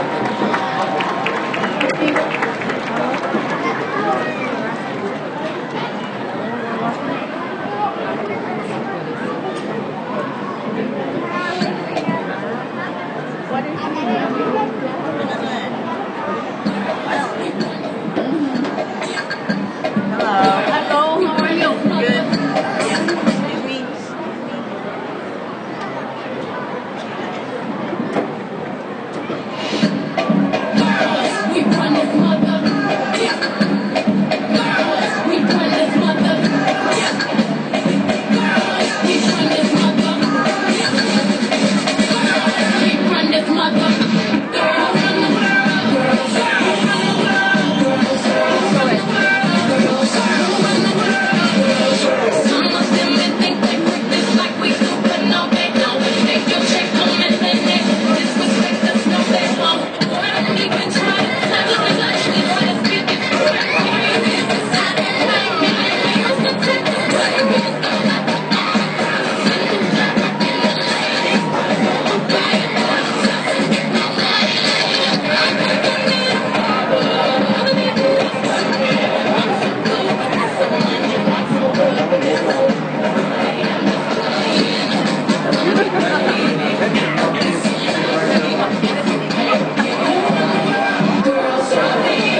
Ladies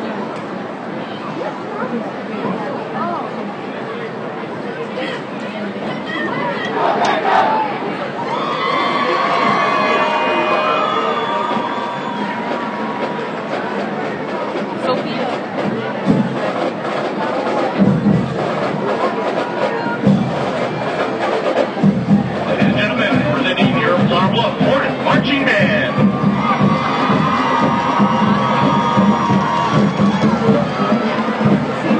The Hornet Band is under the field direction of drum majors Ashley Jessica and Lisa Martin.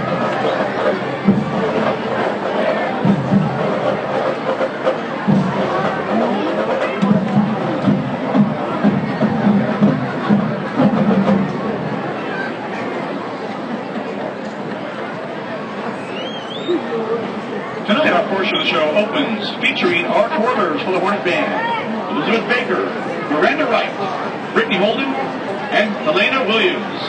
They will perform original solo routines to everybody's favorite tune, the Hey Song.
Next up, we feature our 2013 Color Guard.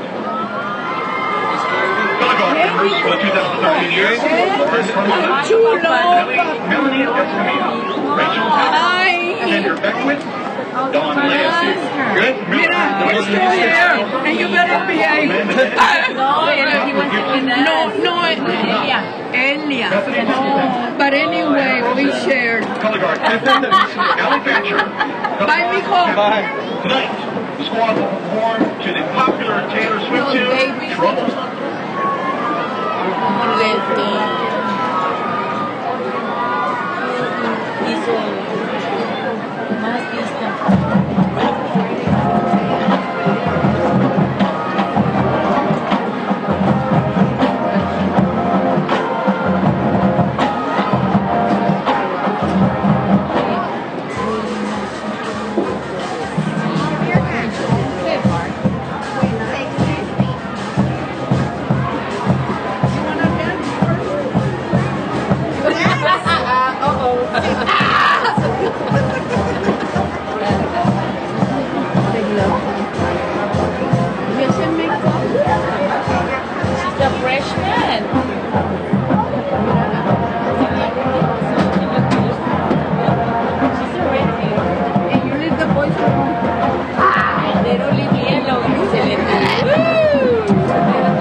Thank you, color guard. Across this great country and throughout the world, Americans paused on Monday to honor our brave fighting men and women who, for more than 230 years, have underwritten our freedom by their duty, honor, and selfless service.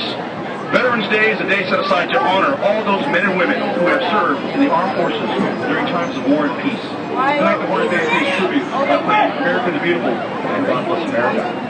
What's the name?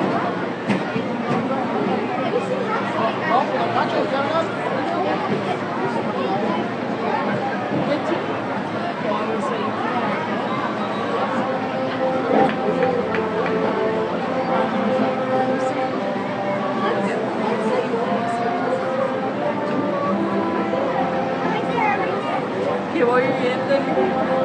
Should we stand up here?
James.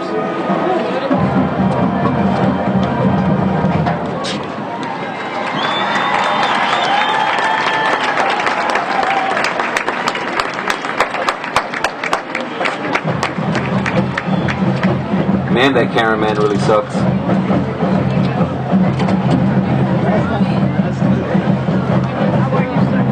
I've been better.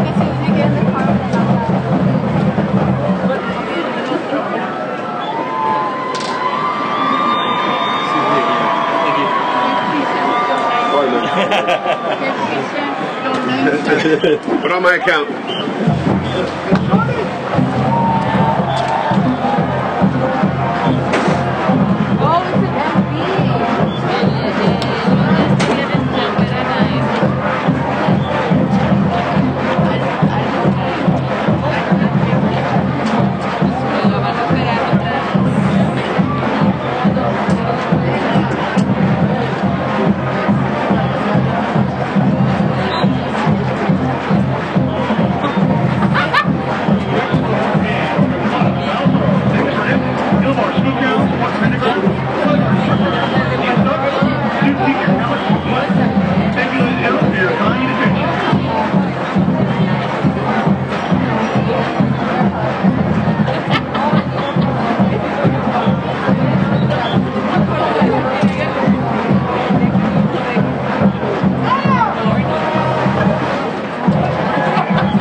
Coach Goosby's at so we can bother her.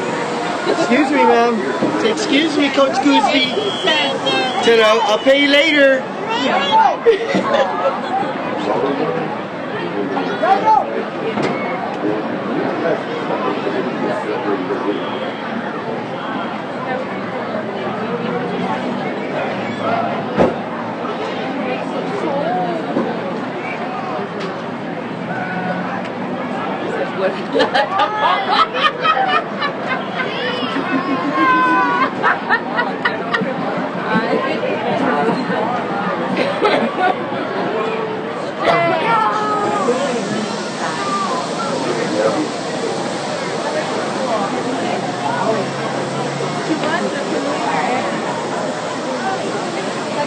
Passing on some local scores of interest.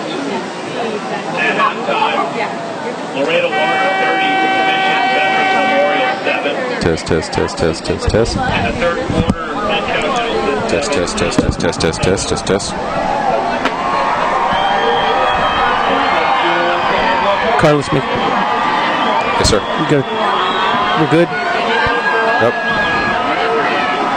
Darren, we're good. John Boy, we're okay.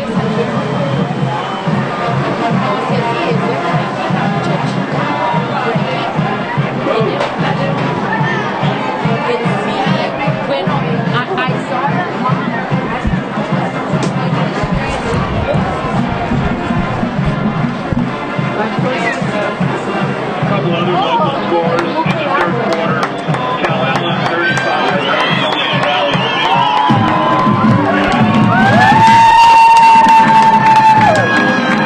All right, second half action about to begin here at Flower Bluff High School. Mercedes Tigers down 42-7 at the half. Despite that, getting a big round of applause from their fans here who made the trek out here to Corpus Christi for this game. The Tigers a little overmatched, but they come out here to play here in the second half. And a lot of speed on the other side of that ball. And we talk about the defense, and they're 25 seniors and 11 of them on the field at any given time. They've got a lot of speed in the secondary, making it really difficult for Presas to utilize his arm and throw the ball. Nonetheless, he was able to connect a couple of times for some big plays with Garza and with Arevalo. For those of you wondering how the other scores are across the Ville Grand Valley, it's 7-7. Ed Couch-Elsa and Alice at the half. They're actually in the third quarter right now, but still the game is tied at 7 each. Got a score also from the Westlaco area. Last score we got from there was 14-14. And that was the last score I got. Was it 14-14 or was it 7-7? Either way, it was tied at the half. Let me go ahead and check that real quick. 14-14. Yep, 14-14 was the score between Westlaco and Los Fresno. That was a halftime score. That one is now in the third quarter at 14 all. And for this one right here, it's 42-7. As we find more scores, we'll go ahead and bring them to you, as it is the first night of Rio Grande Valley playoffs and playoffs for the state of Texas. All right, unfortunately, Flower Bluff gets the ball here first in the third quarter, and it's going to be picked up. And nope, not going to be picked up. Dilworth has a hard time fielding that one. And it was a short kick, though, but they get the ball in decent field position at the 25-yard line. Yeah, Dilworth took his eyes off the ball for just a split second and look up and see if the people would fill down the lanes properly, trying to maybe get excited about picking up that ball and trying to run downfield for a quick 6 points. All right, so we'll get to see Brewer come out here, the sophomore quarterback. Tall quarterback over there. He has to be about, 6'4". Minimum. Big, tall quarterback. First down and 10, and they get the ball at the 30-yard line. Coming out, looking to pass, wants to throw underneath here, and caught by a young man already with 2 touchdowns. That's Tugman with the catch for a little 15-yard down the field. Yeah, Tugman's a big guy, too. Probably goes around 5'10", 5'11", but he's thick and he runs tough. All right, so here we go. First down and 10 as they move the ball to the 42-yard line. Does Flower Bluff. 42-7 is our score here, just starting the third quarter. Carlos Robledo along with David Fox, Darren Henderson on the camera tonight. And Flower Bluff comes out here. Under center. Pass caught. This is Dilworth with the catch and brought down the 40-yard line. Looks like going to be a late hit. This is nothing but just a catch and pitch there with Brewer and Dilworth, the typical 7-on-7 plays. He just ran a quick slant right up the middle and picked up about, I'm going to say 15, 16 yards. Flag down to the play, and he said it might be a personal foul against the Tigers. We'll wait for the official call, and late hit against the Tigers. And that'll help out Flower Bluff here on this drive.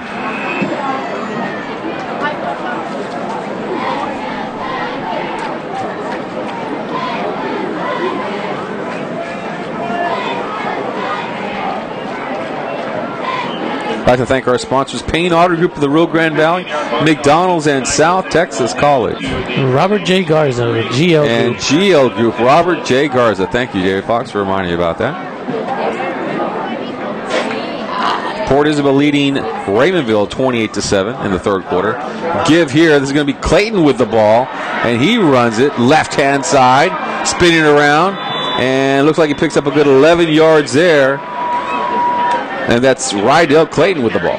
Yeah, Clayton does a good job following his pulling guard there. That's looked like Barbosa coming around the end there and just stood right behind him. And there's no quitting Clayton. You can have two guys wrapped around his leg, and he's still going to keep those legs pumping, spinning, and then sacrifice his body, lunging forward to try and pick up an extra 2 or 3 yards. All right, Weslaco and Los Fresnos still tied 14-14 going into the fourth quarter. First down and 10 here for Flower Bluff. Brewer wants to pass. Rolls him right-hand side. Fires low to the ground, but incomplete. And that one just a little too low for him. But he threw it down in that general direction where no one else is going to get it but his wide receiver. The Tigers had well covered the receiver. Yeah, he was going for Tugman once again, trying to get him his third touchdown of the evening. Bring up second down and 10 here with the ball at the 11-yard line now.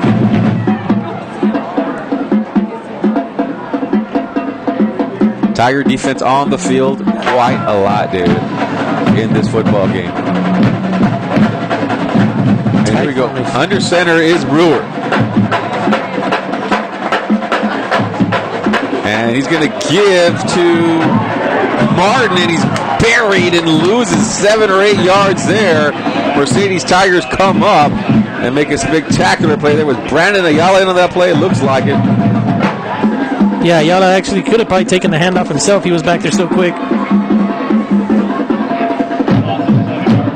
This has been the nemesis of Mercedes, third downs. These guys are 4 for 4 on third downs and 2 for 2 on fourth downs. Third down and 17 yards to go. Getting some more updates here now from across the Rio Grande Valley. It looks like McAllen, they were down in this game.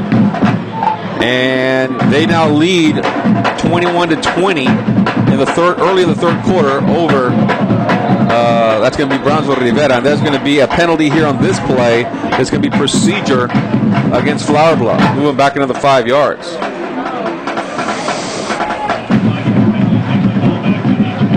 Looks like that was Martin in the backfield. Just leaned a little forward and then couldn't keep his balance, caused him to move.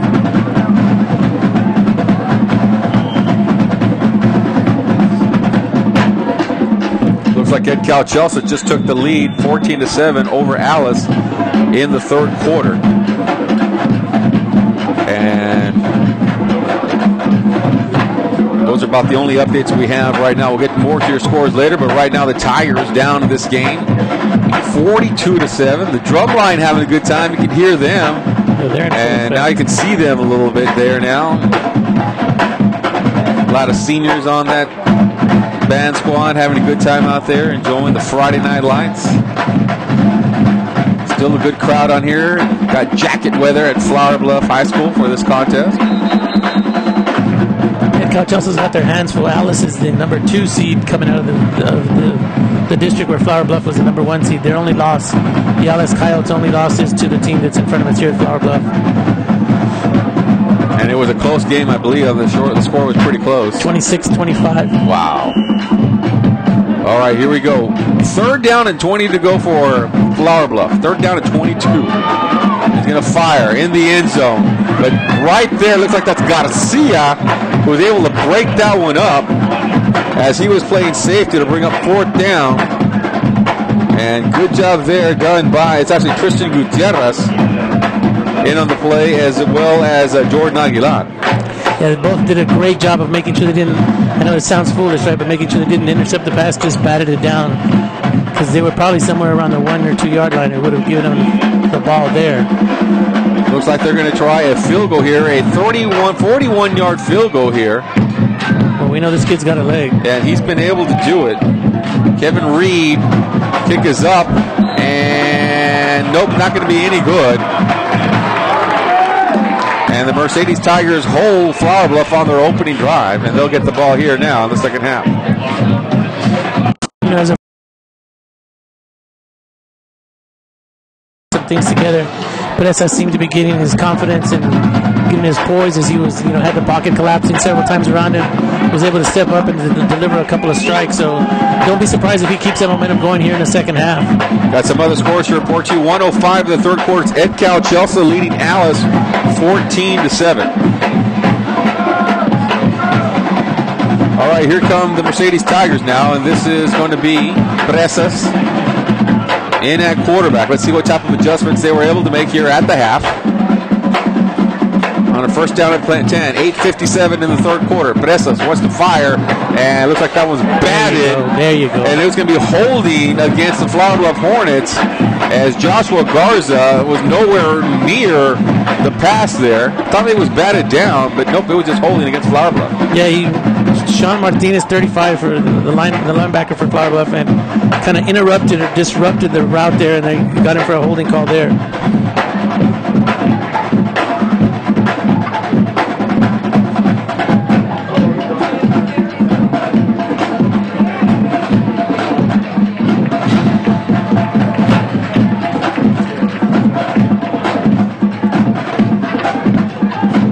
Weslaco does take the lead 21-14 now.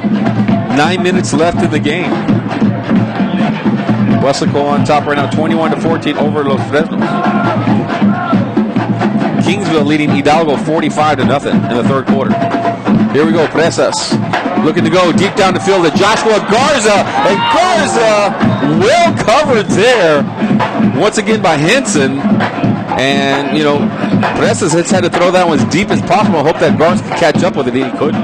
Yeah, Garza did a great job of running that out and up route. Actually had a step on Henson. Henson was just about half a yard behind him, just a little bit overthrown, as Garza had to dive for that and try and get it. 2nd down and 10 yards to go now here for the Tigers. I'm going to give to give to Vela, and Vela is hit immediately. Making that tackle right there is Mason Carell. Yeah, Carell was in the backfield in a hurry. Almost took the handoff himself. Carell's probably one of the bigger linemen there for Flower Bluff. Once again, Kingsville leading Hidalgo in the third quarter, 45-0. Ed Cal-Chelsea and Alice will go to the fourth quarter now with Ed Cal-Chelsea on top, 14-7. All right, here, 2nd down and 10 yards to go with the ball at the 27 yards. Actually, 3rd down and 10 with the ball at the 27-yard line for Presas. Presas under pressure, throws it down the field. It's going to be intercepted. Nope. As Arevalo is kind of nowhere near that ball there, trying to go to Arevalo, but falls incomplete, and the Tigers will have to punt here. Yeah, Presas had to let that go. He had William Barrera just all up in his face trying to bring him down.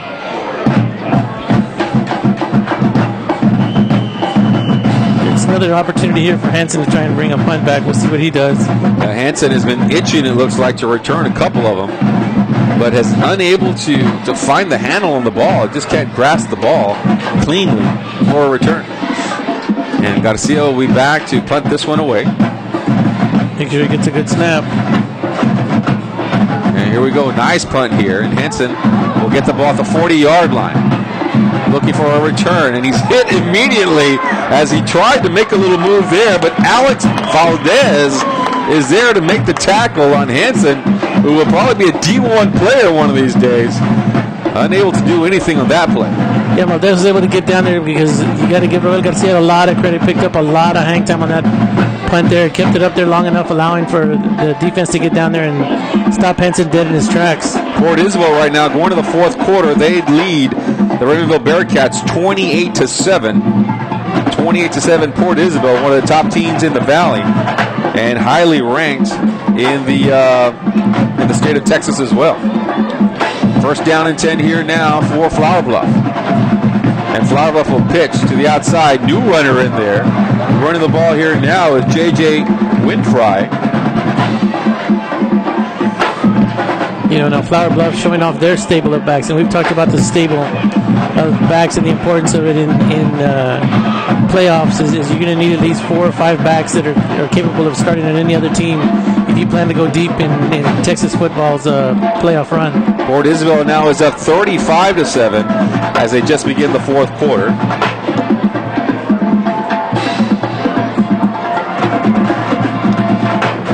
So here we go now.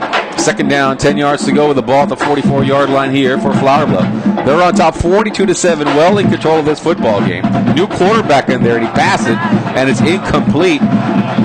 New quarterback in there. Let's see, I got the number there. Looks like that's Josh Solorek. Yeah, Solorek tried to run that same pitch and catch as a receiver ran a quick slant in there. He actually hit him right on the numbers. Receiver just couldn't handle the velocity of that ball.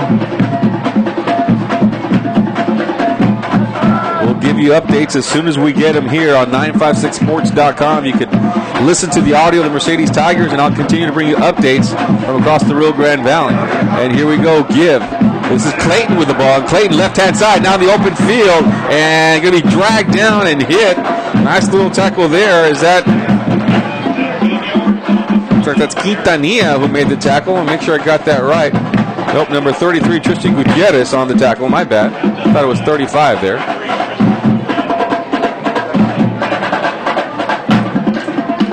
Nothing fancy about that. Clayton running right behind the offensive line has done a great job. That's Jay Barbosa. First down and 10 here with the ball at the 42-yard line now for Flower Bluff.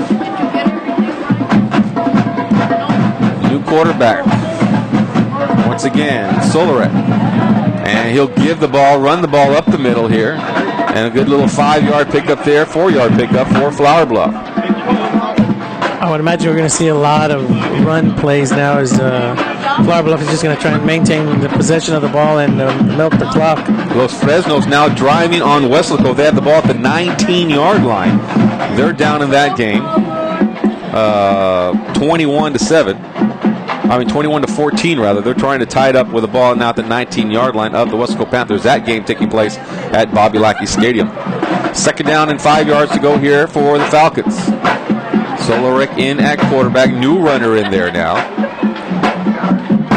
And they're going to give running with the ball here. And this is Winfrey with the ball. And he moves the ball all the way to the 12, 13-yard line of the Tigers. And Flower Bluff looking to score here now with their second teamers. Yeah, Winfrey is another one of those backs with just a tremendous amount of speed. Only a junior. Once again, Ed Couchhouse in the fourth quarter leading 14-7 over the Alice Coyotes with 9:55 left in the fourth quarter in the game. Flower Bluff on the move now here. Inside the red zone here at the 14-yard line. And it's going to be Solorek keeping the ball here as he goes to the left and breaking tackles inside the 5-yard line. Touchdown, Flower Bluff. Another score there. Making it 48-7. Hornets. Solorek comes in and reads the defensive end, sees that he's bit on the fake handoff, keeps the ball himself and punches it in from 14 yards out. Got to give him a lot of credit coming into the game and taking over that drive and marching him down the field. What was it, about 40, 50, 54 yards, 55 yards. Extra point now here for the Flower Bluff Hornets. It's good, 49-7. Flower Bluff on top. We'll take a break. Nobody captures the drama of competition like 956sports.com. But the Bobcats are gonna go! Our stories are not just about athletics. Guys, this is about life. This is not always about football. But about the human spirit you find in sports. You accelerate to the point of attack! I know it's going to be hard the next 2 months. What was I going to do for my family, for my brothers, for my sister, for my mother? 956sports.com. The Tigers win it! The Tigers win it! Be part of the experience. And then Chelsea pours it on here in the third quarter.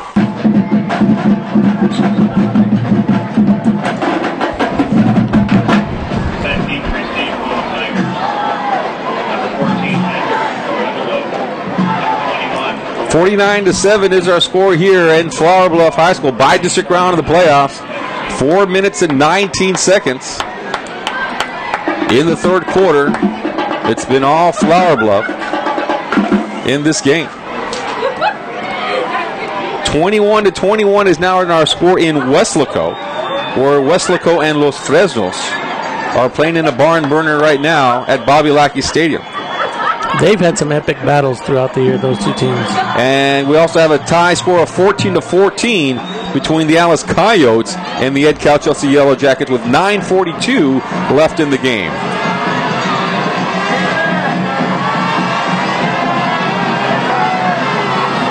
All right, so here back at this one, this is going to be Arevalo returning the ball here and tripped up as he gets out to a little bit beyond, right at the 20-yard line.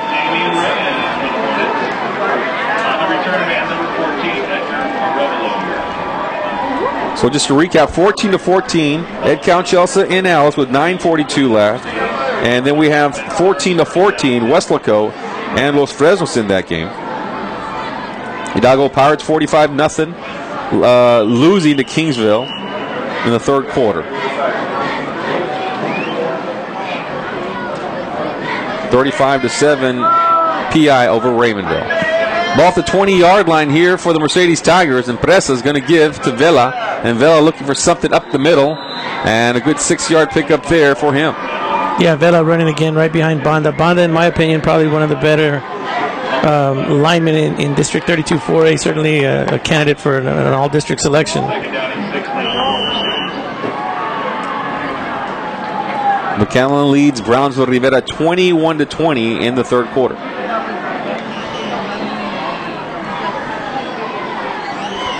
All right, so here we go now. Presa's on a 2nd down and 6 yards to go. Trying to get something going. Throws it out there to Garza, and Garza drops the ball. He knew he was going to get hit and tried to brace himself for the hit, and lost his concentration and lost the ball as well. Yeah, there's actually 3 defenders getting ready to chime in on Garza, so he didn't hear just the pitter-patter of 2 feet, but he heard them all from all 6. 3rd down and 6 now for Mercedes.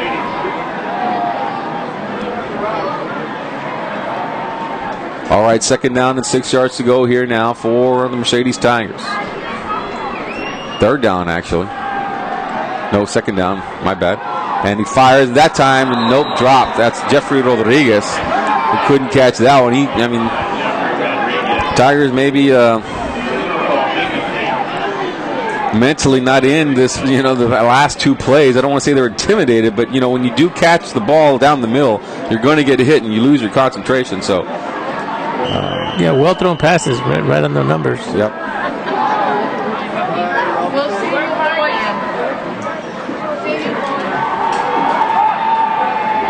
All right, so Tigers will punt this one away. This is Garcia back out there. High snap, had to go up there and climb the ladder to bring that one down, and he does. And the return man will get it and try to return this one, and he stopped. Flag goes down. Making that return was Josh Lopez for the Falcons. I'm sorry, for the Hornets. Yeah, Roel Garcia did a great job again of bringing that ball down, keeping his focus and his concentration, and then punting the ball. And he actually got a lot of hang time, as he has the entire game, and a lot for the defense to get down there. Injured player there for Mercedes. Looks like that's Rick Blanco. Yep, he's getting up okay. And Jordan Aguilar as well.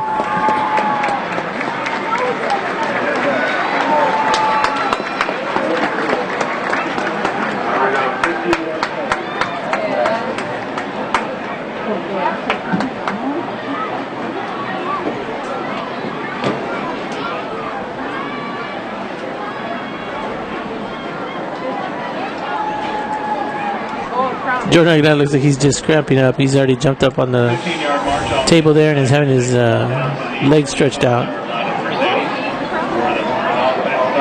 All right, so Flower Bluff, because of the penalty, will get the ball at the 20-yard line.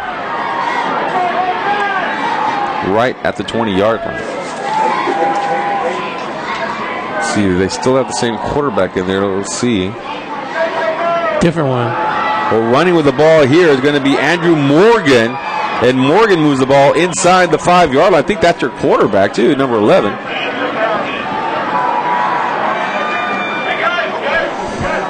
He'll go to the sidelines now and look for the direction from the head coach. Yeah, Morgan, all he did was turn around and pretend like he was going to hand the ball off and then just took it right up the gut, right behind the center.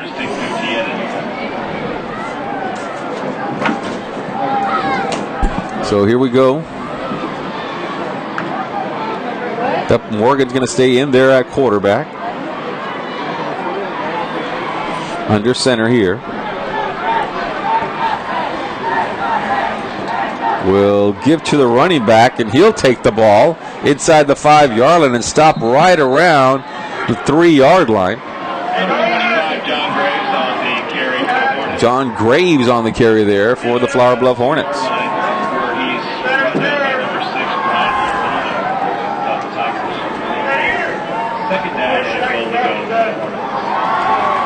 Halfway through the fourth quarter, it's Raymondville over Port Isabel, 42-7. They'll move on to the next round of the playoffs. Port Isabel over Raymondville. Port Isabel is leading Raymondville. And here we go, running with the ball here. That's going to be J.J. Winfrey, and he's brought down for a loss of 3 yards. Looks like Donna is going to go down. They're losing right now 49-13. 2:07 left in the third quarter. They're losing to Laredo United.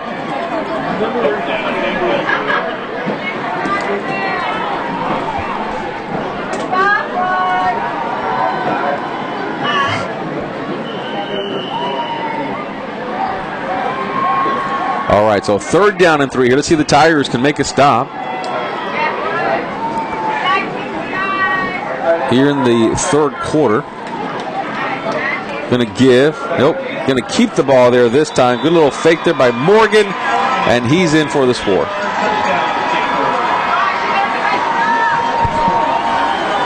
$55-7 now is our score for the Flower Bluff Hornets.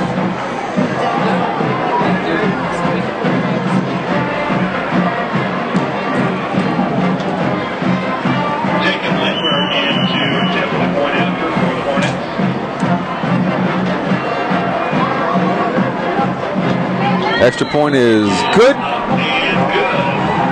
56-7. Flower Bluff on top. We'll take a break and be right back.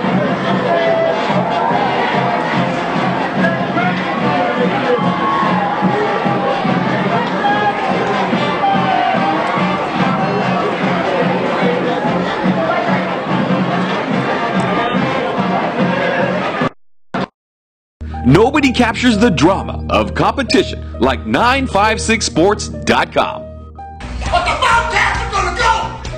Our stories are not just about athletics. Guys, this is about life. This is not always about football. But about the human spirit you find in sports. You accelerate to the point of attack! I know it's going to be hard the next 2 months. What was I going to do for my family, for my brothers, for my sister, for my mother? 956sports.com. The Tigers win it! The Tigers win it! Be part of the experience. And then Coach Elsa pours it on here in the third quarter.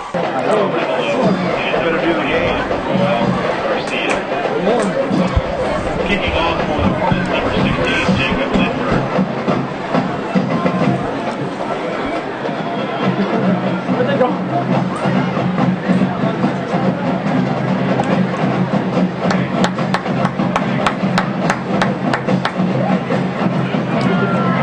Get our first look at the new kicker here is Jacob Lindbergh. He's a sophomore. 10th grade, Carlos. 10th grader down on the field. Be out there for a couple of more seasons. This is a short kick. And picked up by Arevalo. And Arevalo running with the ball to the 40-yard line before he's brought down. 56-7 to score. 45 seconds left in the third quarter. Flower Bluff Hornets have done a good job. They are a good football team, most definitely. And they'll come out here. Still got a tight score for those of you wondering about Ed Couch. It's still all tied up at 14 apiece. And also Westlaco is all tied up at 21 apiece. And those are basically your two games that are going down to the wire. Looks like Laredo United's going to be Donna. We got Mackay and Rivera also in a close game. Here, we got Presas looking to pass. Under a little bit of pressure. Escapes that. Now he rolls to his left. Throws it. And it's going to be incomplete. Looking for Joshua Garza after protection broke down and he had to scramble away. In the backfield for Flower Bluff is 31. That's Josh Pena putting a little pressure on Presas. Presas, of course, a little bit bigger than him, was able to just shrug him off and get the pass out. Looks like PI is going to beat Raymondville. They're up 42-13 in the fourth quarter. Here comes Presas. Wants to fire down the field. Does. Incomplete. Wanted to go to Arevalo, but there was just a host of Flower Bluff Hornets all around him. Yeah, Presas is doing a good job of making sure that he put it in an area where nobody could get it. Brownsville Rivera right now leading Mackay 26-21. That's a little bit of a shocker, this one in the fourth quarter.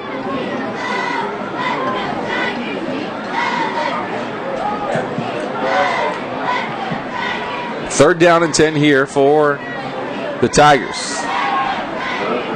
Presas looking, hit, spins out of that one, rolling to his left, throws it down here to Martinez. Martinez catches it for the first down and more at the 38-yard line.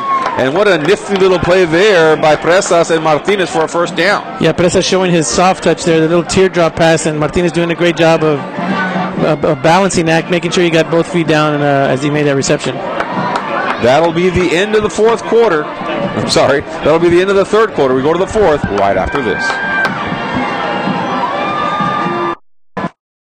Nobody captures the drama of competition like 956sports.com. What the Bobcats are gonna go! Our stories are not just about athletics. Guys, this is about life. This is not always about football. But about the human spirit you find in sports. You accelerate to the point of attack! I know it's going to be hard the next 2 months. What was I going to do for my family, for my brothers, for my sister, for my mother? 956sports.com. The Tigers win it! The Tigers win it! Be part. All right, back to action here, and it's going to be a pass. It's going to go incomplete as Presas is trying to get it out to Daniel Martinez. Incomplete. Incomplete because Josh Lopez, doing a great job there on the coverage, came and just laid his body out, making sure that pass was going to be batted down. All right, it'll be second down and 10 here now for Presas and company.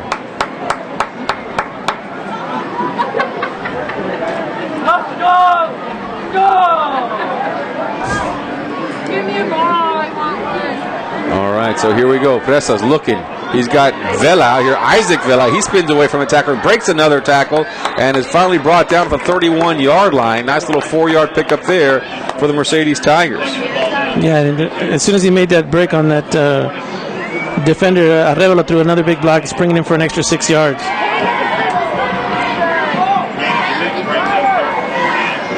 All right, so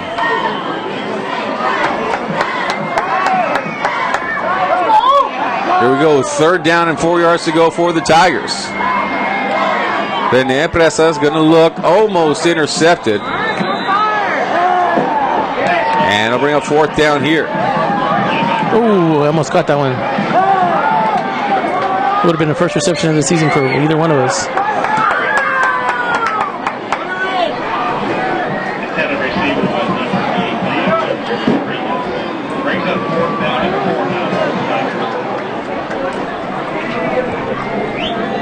Fourth down here. Fourth down and 4. Presas going left. Throws it out here. He's going to have to make a move. He needs a first down. And who made that catch out there? Looks like that's Chris Cantu, number 10 for the Tigers. making the catch. Yeah, that dude got just enough yards. He outstretched his body to make sure that he picked up the 4 yards that he needed.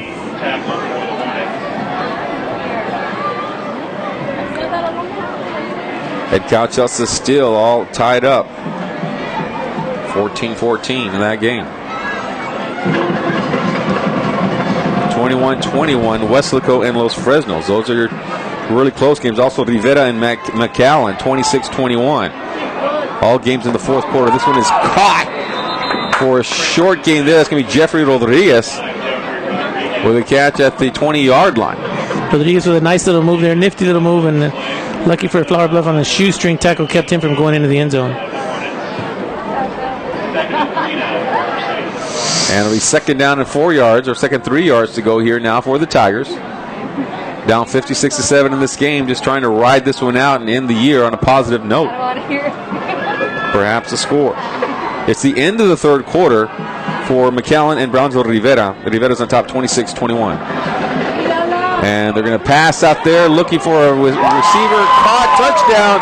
Joshua Garza looks like on the catch out there for the Tigers. 14-yard connection between Presas and Garza. And we'll see a lot of that next year as well, as Joshua only make the big plays. Garza is just a junior. That's 11th grade, Carlos. Extra point pending, 56-13. Samuel Moran will go in there, try the extra point. Snap is good, kick is up. It's good. And the Tigers are on the board here in the second half. Let's listen to the Mercedes Tiger Band.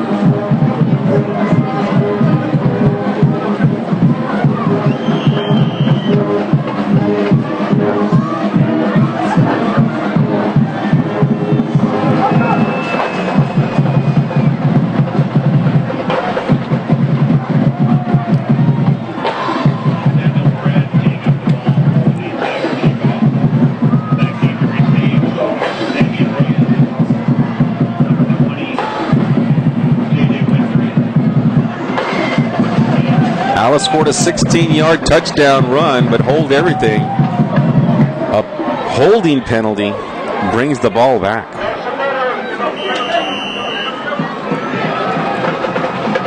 So that game is still all tied up at 14 each. Weslaco 21-21 with Los Fresnos.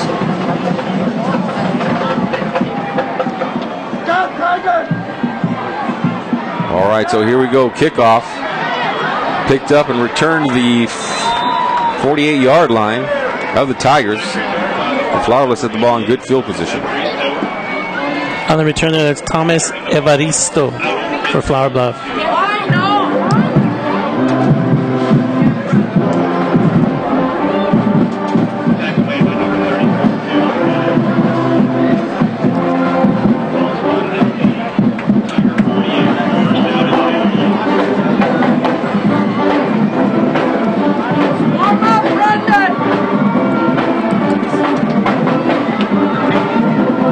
All right, so here we go. First down and 10 for Flower Bluff. Gibb, man running the ball for a little 12-yard pickup right there. Running the ball there. That's going to be Josh Graves of the Flower Bluff Hornets. They'll stop the clock for the movement of the chain with 9 minutes and 12 seconds. I'd like to thank our sponsors, Payne Auto Group, McDonald's of the Rio Grande Valley, South Texas College, and GO Group, Robert J. Garza.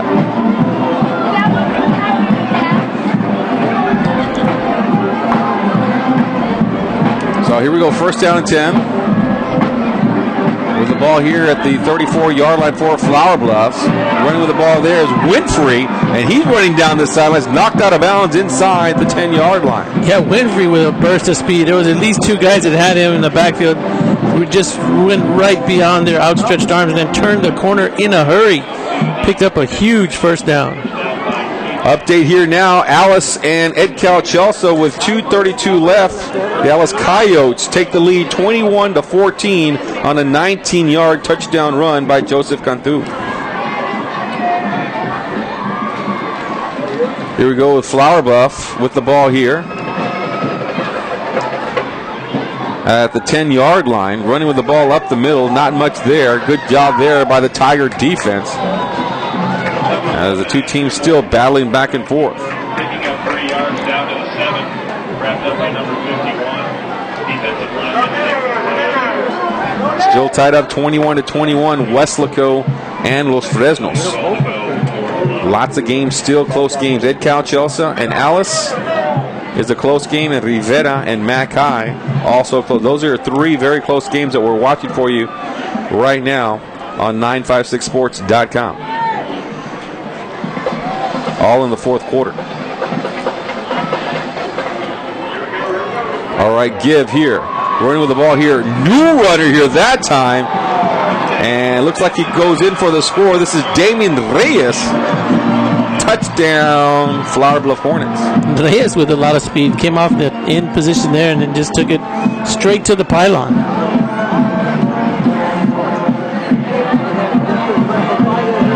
Reyes, a sophomore. We'll see a lot of him for the next couple of years as well.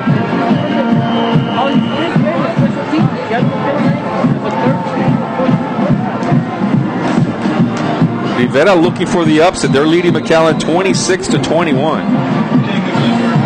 Weslaco and Los Fresnos 21-21. And Edcal Chelsea down right now in the fourth quarter 21-14. Those are the 3 games that we're going to be following for you right now. Port Isabel leading big over Raymondville. Laredo United leading big over Donna. Port Isabel, I already said that one. And we got Mercedes down here 63-14. So really the only 3 games that are tie or close are Rivera leading McAllen 26-21 in the fourth.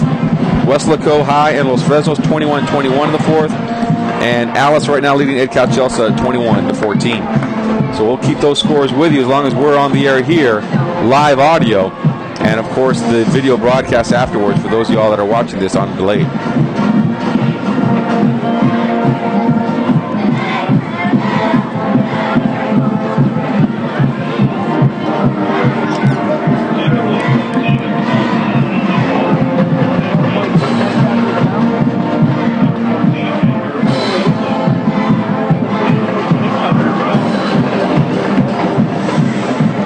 So 63-14, 7 minutes and 17 seconds here left in the game, and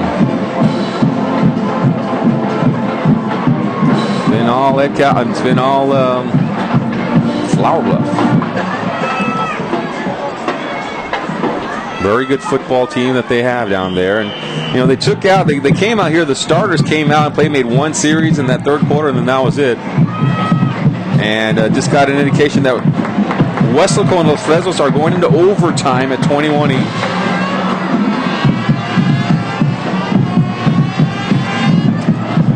All right, so here we go. High pooch kick. Going to be fielded at the 25-yard line and brought out. That's going to be Gilbert Vela with the ball, and he's stopped at the 34-yard line. It's another epic battle. Los Fresnos and Weslaco have had many, many playoff games that have been so tight. Back during the Mishak Rivas era, and they had the twins that played in Los Fresnos that were on the offensive and defensive side of the ball. Both of them went to play college ball as well.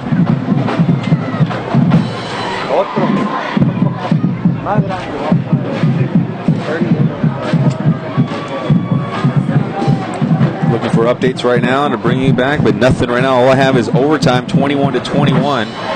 Weslaco. Los Fresnos tried a 48-yard field goal for the win late in the game, but they missed it. So we go into overtime, tied at 21. All right, here comes Presas. He throws it to Daniel Martinez. It falls incomplete there. Yeah, Presas went through his progression. Saw Martinez cutting right across the middle, just a little bit in front of him. If he would have gone to his check down guy, looks like he had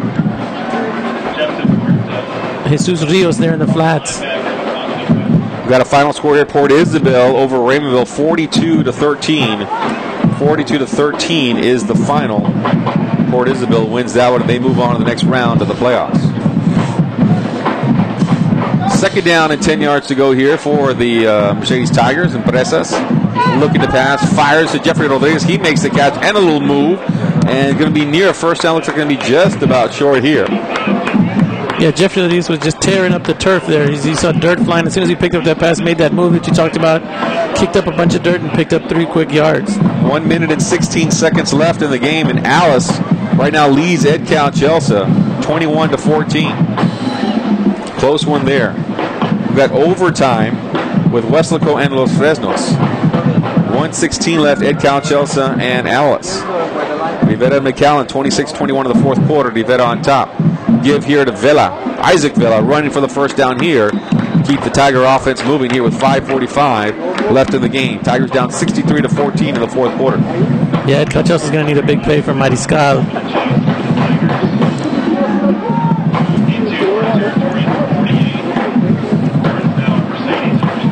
And here we go. First down and 10 here, Tigers. Trying to finish this season on a positive note. And Pereza still in at quarterback. Throws down the field. Incomplete. And the clock will stop with 5:13 left in the game. Yeah, Pereza had to throw that quick because he had 2 guys up in his face. I have yet to see Pereza hit the ground today. He's done a good job of going through his progression, releasing the ball when he had to, and sliding up in the pocket and making all the right moves to make sure that he wasn't sacked.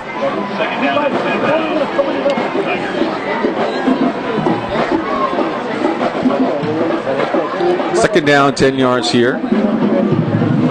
You got Vela in the backfield along with Presas.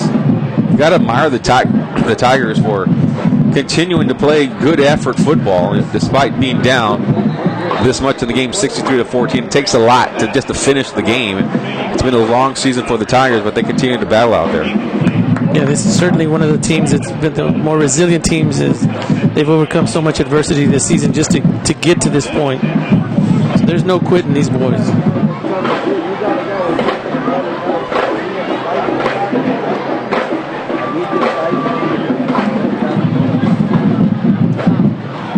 All right, so here we go now. 4:30.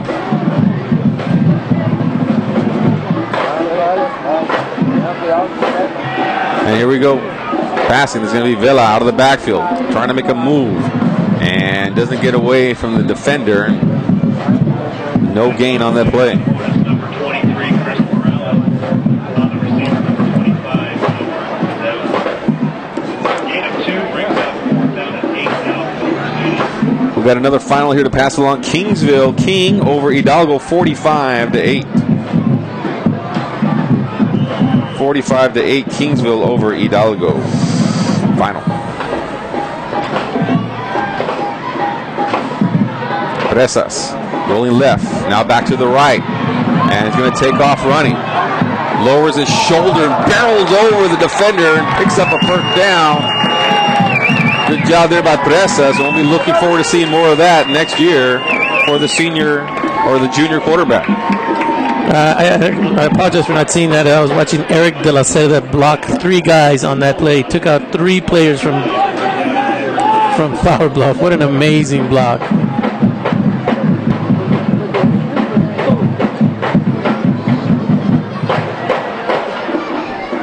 All right, so here we go. Back to pass. Presas fires, hits the ground, and nope, they're going to say that's a complete 8-yard completion. Yeah, Presas again does such a great job. Has done it all season long, putting the ball where only his receiver can get it. And that's something that carry over to next year. We're talking about a guy who came in here with 2,200 yards on the season, 91% passer rating, and 56% completion rate. So, again, you and I have talked about his candidacy for MVP of the district, or certainly an all Valley candidate as well.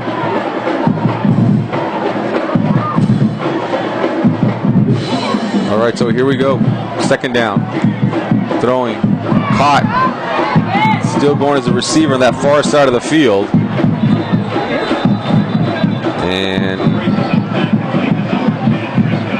Looks like That's going to be Cantu. Right? Yep, Chris Cantu with the catch. Falcons score first in overtime, 28-21. In overtime, Wesley will get the ball.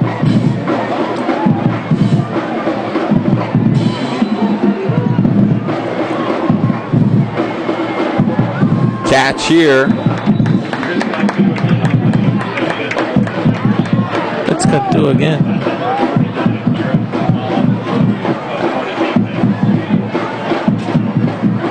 Ed Cal Chelsea trying to tie it up. They have the ball at the 2-yard line with 9 seconds left. They're 2 yards away from tying up the game. Is Ed Cal Chelsea. 9 seconds left in that contest. Ed Cal Chelsea down 21-14, but they're knocking on the door inside the 5-yard line. Caught here. That's going to be Josh Garza, or is that Cantu on that far side of the field? Looks like that's going to be Garza. Tigers trying to put some more points on the board here. 1:38 left in the game.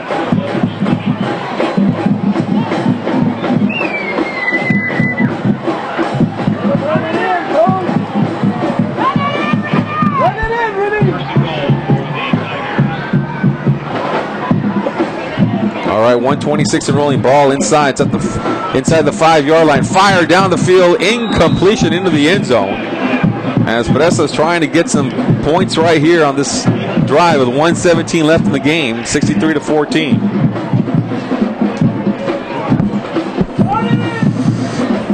And the Tigers have, like we talked about earlier, David, been very, very resilient. One of these teams that just doesn't give up despite all the adversity that took place this year. Like to see Pedesa's running right up the gut here. 1:17 left in the game. Clock stopped with the incomplete pass. Pedesas going to throw to Garza. Touchdown, Tigers. Skinny post. We've seen that play many a times, and we're going to see many more of it next year. The connection. Pedesas to Garza. I only make the big plays.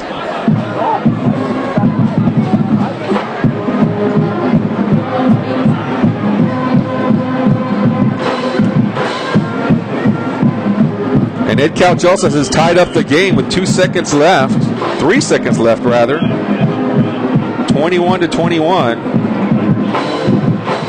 And the Panthers lose. The Panthers fumble the ball in overtime. Falcons recover. And it's going to be Los Fresnos over Weslaco by a final score of 28-21. Extra point here is good. 63-21. 1 minute and 6 seconds left in the game.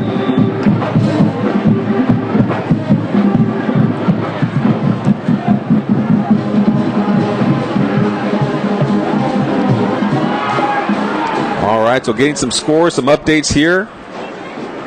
Brownsville Rivera leading 26-21. They just missed a 45-yard field goal, though, with 44 minutes and 39 seconds left in the game. So Mac High will get the ball with plenty of time on the clock and in good field position to take the lead and beat Mac High.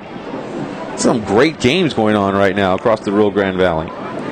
Absolutely, and it just goes to show you the level of competition that we have here in South Texas. 21-21 EE and Alice. That game will go perhaps into overtime. If Alice was able to compete closely with Flower Bluff, I mean, Ed Cal Chelsea is doing a good job against the Alice Coyotes. Alex Roel Garcia, who's down a little bit also, it looks like banged up, is going to be Isaac Vela. But they come off the field okay.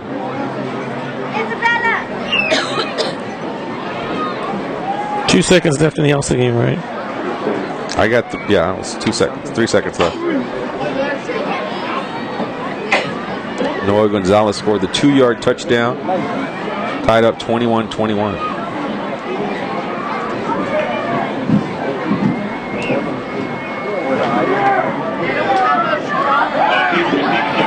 Wow, that cheerleader has him on.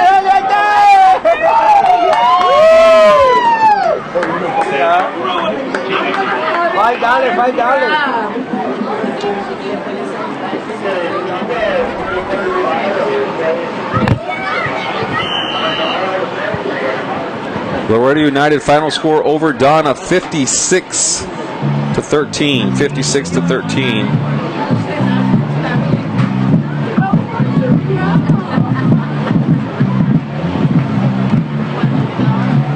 score there.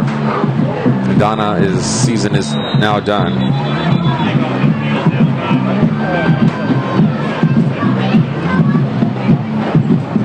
Ed Cal, Chelsea, and Alice will go into overtime, tied at 21.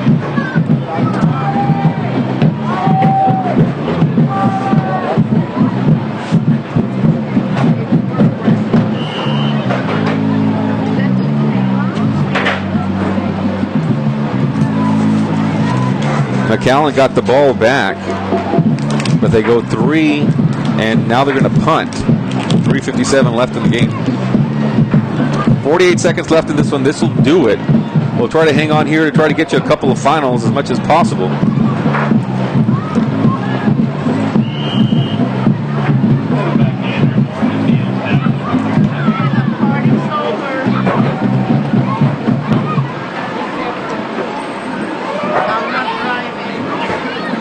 Party's 26 seconds left. And this will probably do it for the Tigers. I'd like to say once again, thank you very much to the Mercedes Tigers School District, Athletic Director Michael Uribe, and everyone from Mercedes High School. That'll be it. It was one of those years. Second place finish in 32-4A. We'll be back and do it again as this game ends with a final score. Mercedes Tigers, season is over. They finished 6-5 on the season. Final score 63-21. Flower Bluff moves on to the next round of the playoffs. For David Fox, Darren Henderson, I'm Carlos Roberto. Good night, everybody.